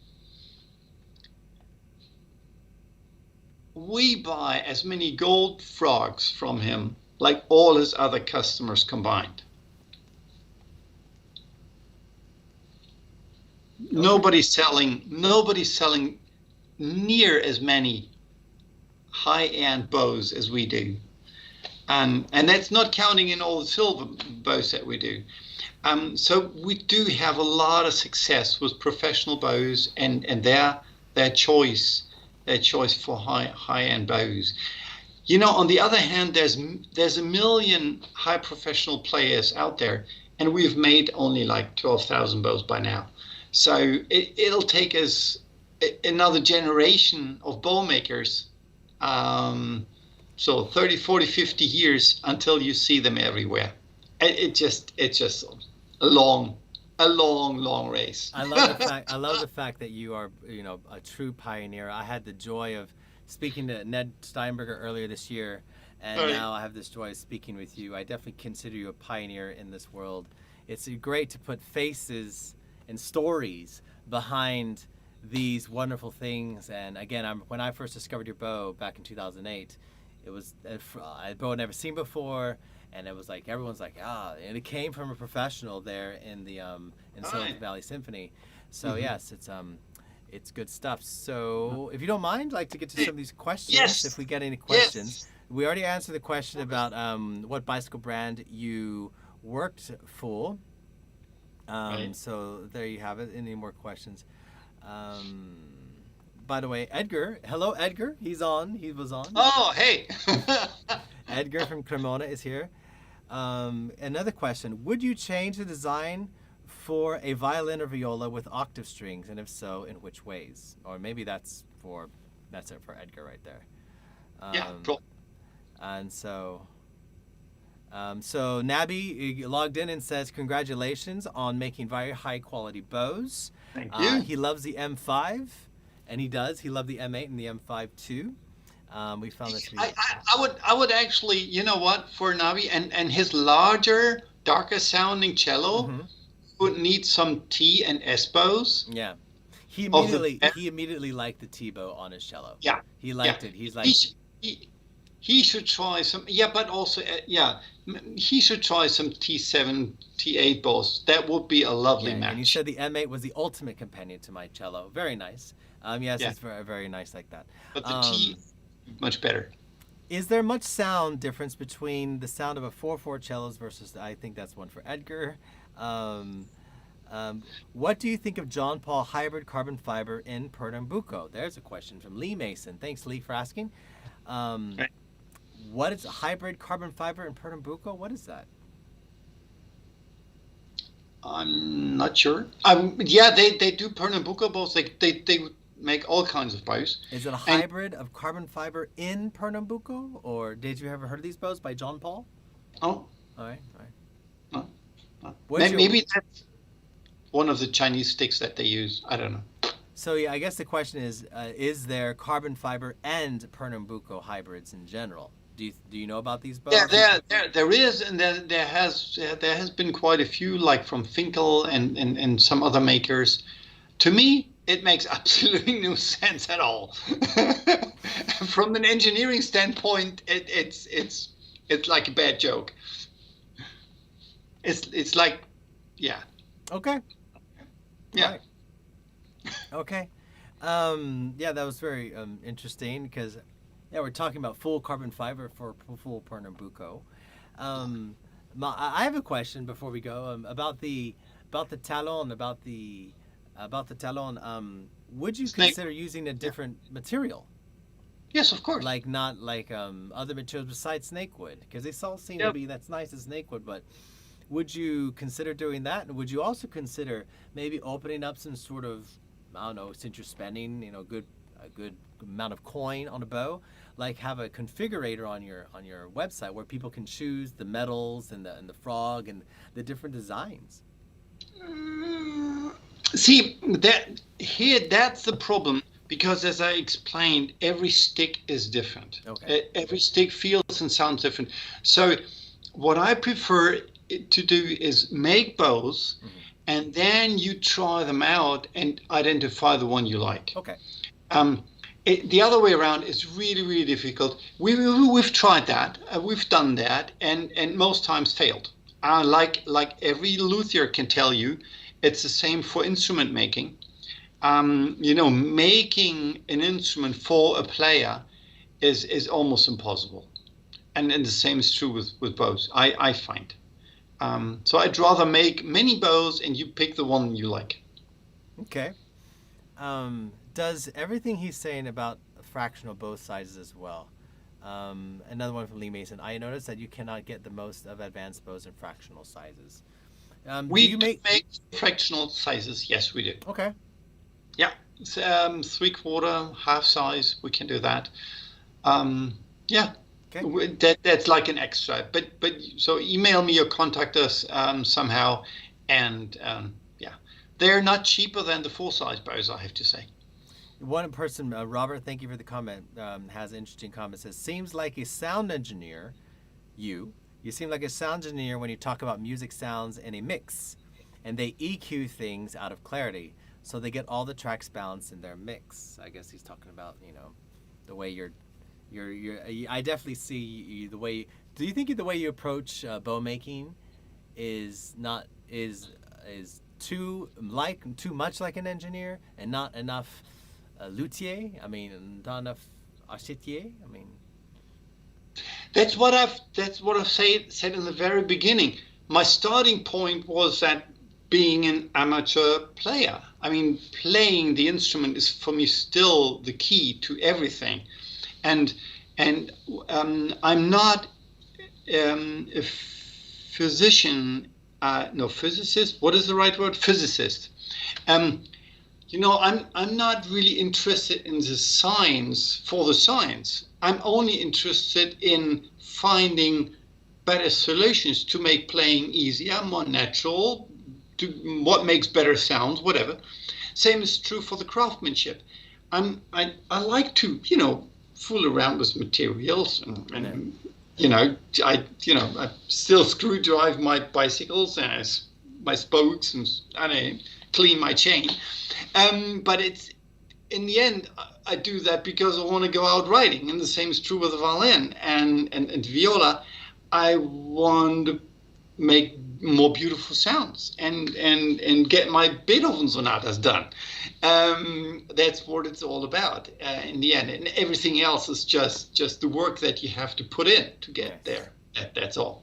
People, we have a buyer. We actually have Don Adolfo says, "I love my S8 round stick on my Montagnana copy.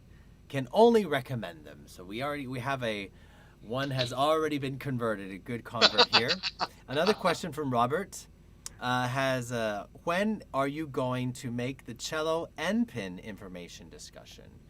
So I don't know if you know about our world of cellos, but there are end pins made of carbon fiber. Different carbon fibers. There's the Stahlhammer carbon fiber. I have a carbon fiber end pin that's very similar to the carbon fiber you have on your instrument and on your bows. And but end pins can be a whole other world. Like there is a guy in Japan that makes triple layered like titanium and brass and it's incredible like end pins made of melted down bells. We're geeks about our end pins in this world. So I would you ever go into that foray of making end pins? No. Okay. No way. All right. I am curious. Could you show that violin you have? You have a very interesting violin. What is this violin? What is that? What is this? Well, did you make that? Yeah, kind of. Of course you made it. What am I talking? Look at that. Look at that. I love that part. You made that. And look at the F-holes. Oh my God, of course. I've been telling people, this guy, he wanted a good bow. So what did he do? He went and made one. That's what normal people do. You just go make it, right? So I have a friend in America, and a good friend of mine, and he's a hacker, as in like he builds. He's like, why don't you just make it? He wanted to, get into stargazing.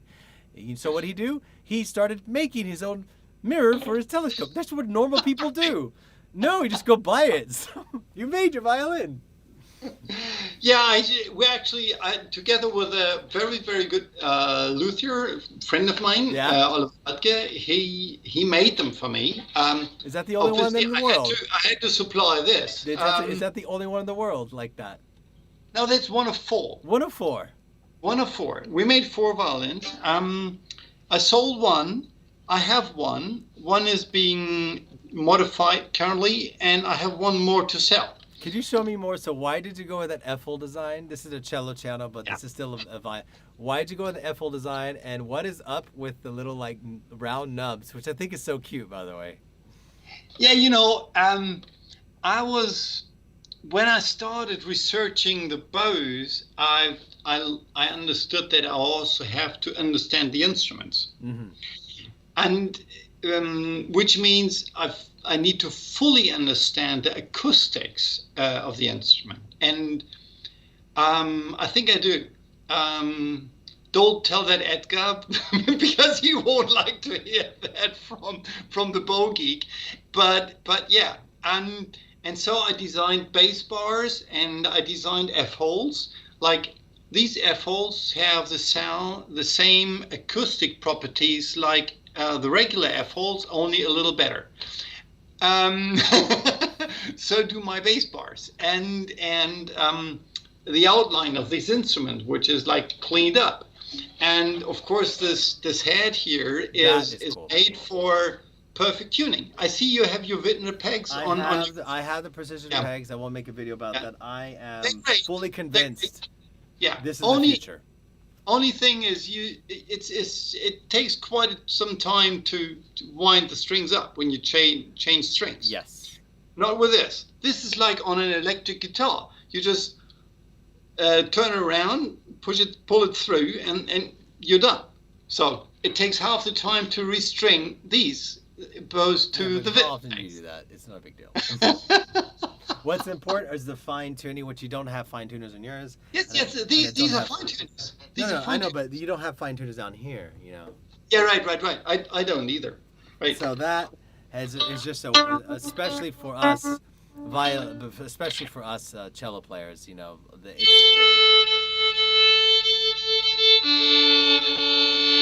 you play something on this? Would you play a little something? Play anything? Play some Mozart, anything? Just a couple notes. Just a couple notes.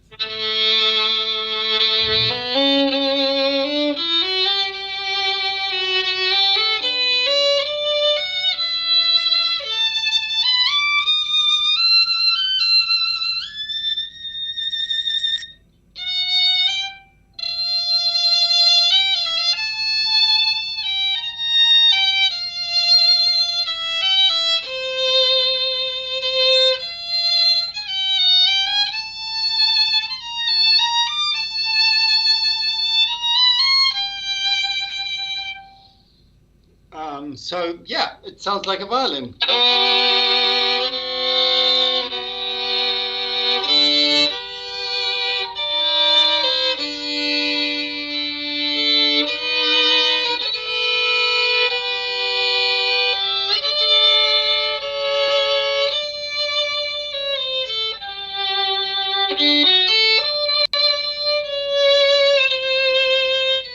And so forth. Yes.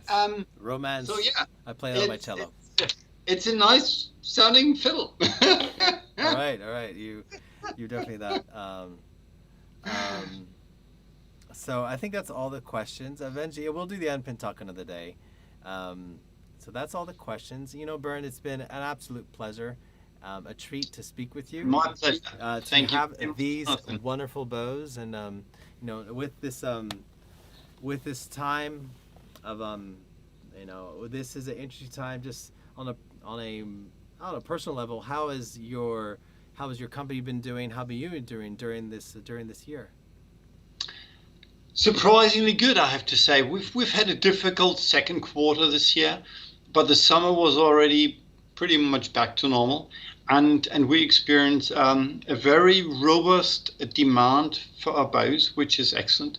I mean, we're 12 people, so we need constant business, and so it's quite a lot of people that are fed by musicians, so no, we're doing really well, and of course this year is not near as good as the last years have been, but we're doing okay, and I expect sometime next year that things will come back to normal, and yeah, life will go on. I do have one last question before you go. Have you heard of the new violin family instruments for instruments like the alto violin, the vertical viola, and the tenor violin, like a small cello tuned in a fifth higher? What bows would you recommend for these? I have to say I'm not very well aware of that. I haven't seen any of those instruments that you just mentioned. Okay, me neither. Tenor violin, interesting. Well, this is not a violin channel, but he's a violinist, the alto violin and the tenor violin. So I've never heard of either of these. A vertical viola, never heard these instruments. So that's definitely news to me. I play the viola. I mean, that's my main instrument nowadays, is a viola. Viola, very nice. I don't know what that is. To me, the viola is a tenor instrument. Yes, it is. Yeah. Some people say that's an alto, but for me, that's a tenor. It's an alto. No, it's a tenor. It's an alto. Now you're in my world right here. Like, we play tenor. They don't play tenor clef. We do. So anyway, it's been such a pleasure talking with you, sharing with you, playing your bows for all these weeks. I'll leave links, of course, in the description to your website, to your YouTube channel as well, and we'll get that, sorted out. One comment that was given to me by one of my students is, when you buy a nice bow like this, do you get a nice presentation? Because I have these, it's just the only critique. If there's one critique we can give to you, is the fact that these have been called donut boxes. If you're going to buy a 9,000 euro bow, are you going to give me not a donut box? That was literally what these things are called. You don't even get that. I want those back. So, presentation, Bernd. Presentation is important in this world. You know what? Do you get a nice box? If you buy a $5 million Stradivari, you know what you get? Nothing. So you're telling me that if I buy this, if I get this online shipped to me, it's going to come in a donut box. Hey, that's not my words, okay? The bows are great. It's a beautiful box. You make them by hand. Come on.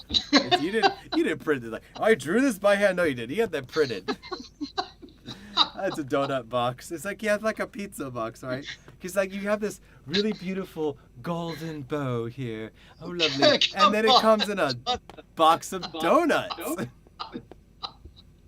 See the juxtaposition here? So just as something to think about, maybe you could have, it's the gift box. You're presenting, because there are cell phones you buy that are significantly less than this. They come in like the presentation. Oh yeah, stuff, I know. I know. They come on. You see online these guys who get these cell phones like $2-3 grand, and it's just like incredible like presentation. Okay. Thank you for mentioning.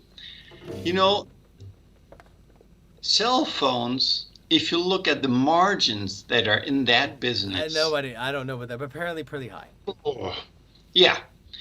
And you know, this is really so weird about these bows. Like with instruments, the better the instrument, the better the bow. You know, there's so much expensive materials, so endless hours of work in there. Yeah, you go to Edgar Ross and buy a cello. You think you get a free case? No, you don't. You get it as it is, naked. And actually, that's how you get our bows. You get them naked with nothing on them. That's all you pay for, and that's what you get. And maybe consider having something you can buy, because it's an add-on, right? You can make some. You can. It's this is. You can. Oh. You can thank me later. Like have like a nice little presentation box. You know, just consider it. You know, people pay for it. You get like option for the €200, presentation box. So when you give a golden bow, it doesn't come in a donut box. You almost convinced me. You're gonna think about it, presentation, because you're thinking too much engineer, and you got to think marketing. Okay, you gotta go into like the look of it, the unpackaging, the unboxing is super important. Hey, Jonathan, I've got something for you as a cellist here. What? Look at that chin rest. You wouldn't identify this, but this is a very important part for a player, and that's what I'm working on currently. Is it's got a leather cover. Okay. And it comes in 3 different heights. Okay. And it's really extremely comfortable for a vast majority of players. So that's our next big thing. I've been developing these chin rests for something like 12 or 13 years now. And we already sold some, but we've never made it a big thing. But now they're ready to go to market. This is happening next year. Okay. And there'll be a third brand coming from our made company. From carbon fiber? No, traditional wood. And they'll be called B-Logic. B-Logic. Yes. You get the joke? No, I don't. I'm dull. B-Logic. No. B.Logic, yeah. Because BERND, you know. I get it. I'm not that dull.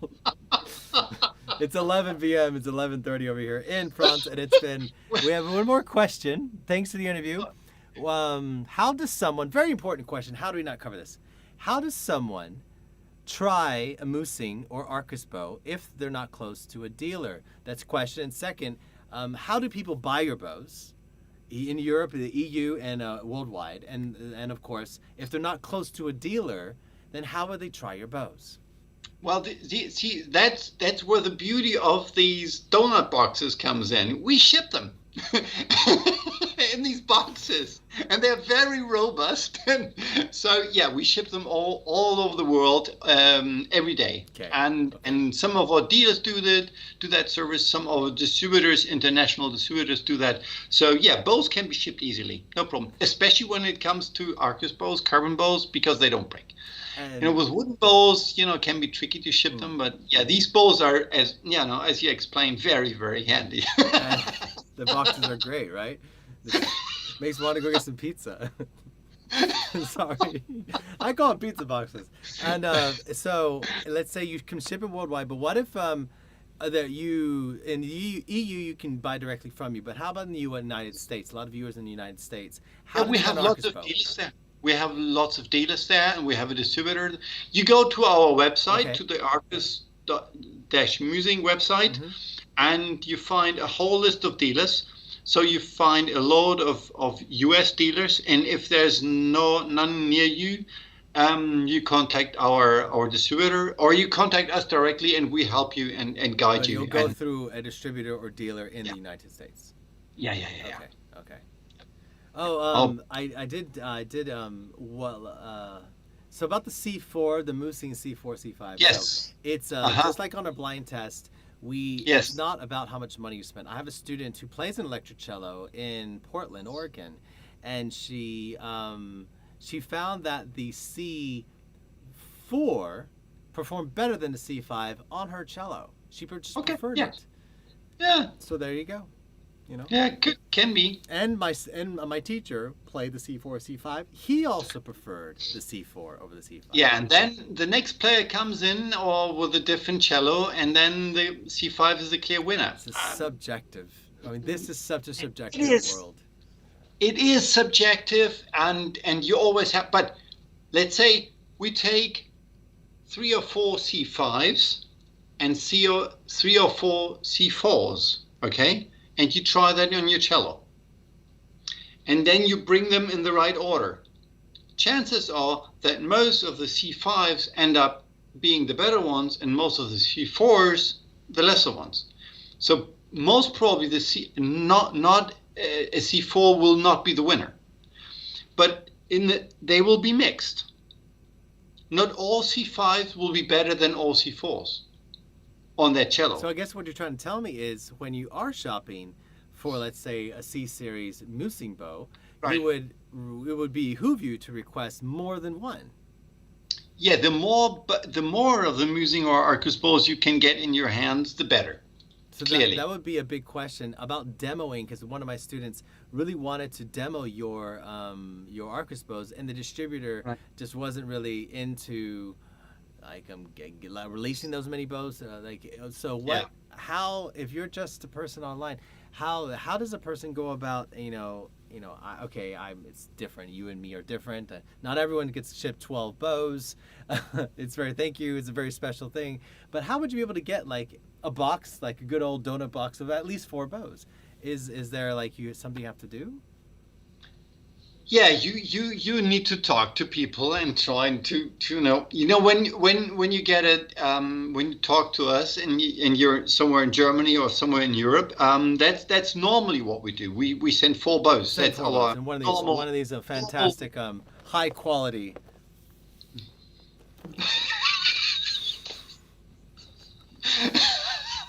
And but are you making fun of me? I'm not. I think they're great boxes.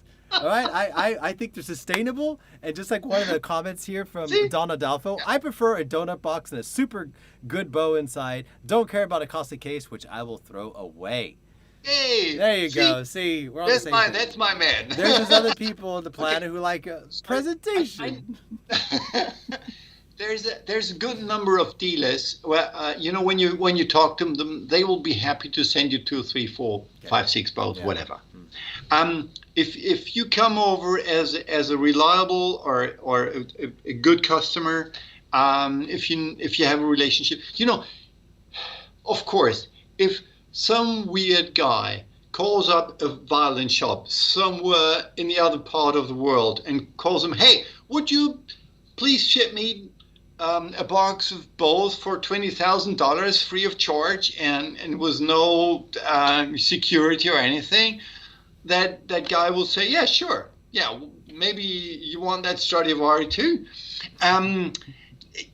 It's a question of trust and of safeties and whatnot. So, yeah. This whole world, you're absolutely right, Bernd. This world, and I tell my students, anyone watching the channel, even though we're interacting here on Skype, doing this live stream on YouTube, social media, all that stuff, it's still a 400-year-old technology, and it's still a very traditional world where you have to make FaceTime, where you have to put your reputation and your trust in people. And when you do that with a luthier, you just can't just call them. You have to. On my channel, I talk about building a relationship with. It's not a transaction between you and luthier. It's a relationship, and right. And I think with ARCUS, it's definitely. I think you're looking to build that relationship with the players, because the cello is a big purchase that you do, right? And it's something that it's very much with you. But the bow is like, it's so much more. It's like the in and outs. It's like you rehair it, you put new strings on it, but there's much more happening when it comes to your bow. So how do you, last question before we go, how do you maintain strong relationships with your buyers, with your players? Let me just go one step back right now. When you must know one thing. When you really want to find the perfect bow for you, that won't come easy. You will have to travel. You will have to invest money and time, and yes, it will be an effort. It will not always be convenient. And I've had customers coming to our workshop, coming to Würzburg from Paris, from Italy, from Norway. They traveled to us, so they invested, I don't know, a couple €100 for the journey, maybe for a hotel stay overnight, 2 days. So they came to our shop to be able to play through 10, 20, 30, 40 bows, whatever. And the same happens when people, when professional players are trying to find their instrument. They travel around Europe or around the US to 4, 5, 6 shops and makers to find their instrument. Yes, it's not always, too easy. You can also call us up or read through all the website and see all my videos and learn about it and develop ideas, which bow you might like, and then you might still need some to ship, or maybe even 2 or 3 times, or travel and go to a shop and try them there. So put in the energy. If you really want to find the perfect bow, it's a piece of work. But only that way you can make sure that you end up with the right bow, with the right instrument, with the right case, with, whatever. And the right headphones, Where is your shop? If somebody wanted to go, and where is it? At Würzburg in Germany. Not too far away from Frankfurt. Okay. It's northern Bavaria. Okay. All right. Well, I think that is... Everyone says a super interesting interview. Thank you, everyone, for watching. Do you have any closing comments before we go? I'll let you have the floor. Hey, Jonathan, thank you very much for having me. It was a lot of pleasure and a lot of fun. And what I want to say maybe is really I'm into it. We have this one life to live. And in the bow, I found such a beautiful thing to attach me to, and such a world of interesting things, of marvels and experiences, and I really enjoy to being in close contact with so many great and lovely people.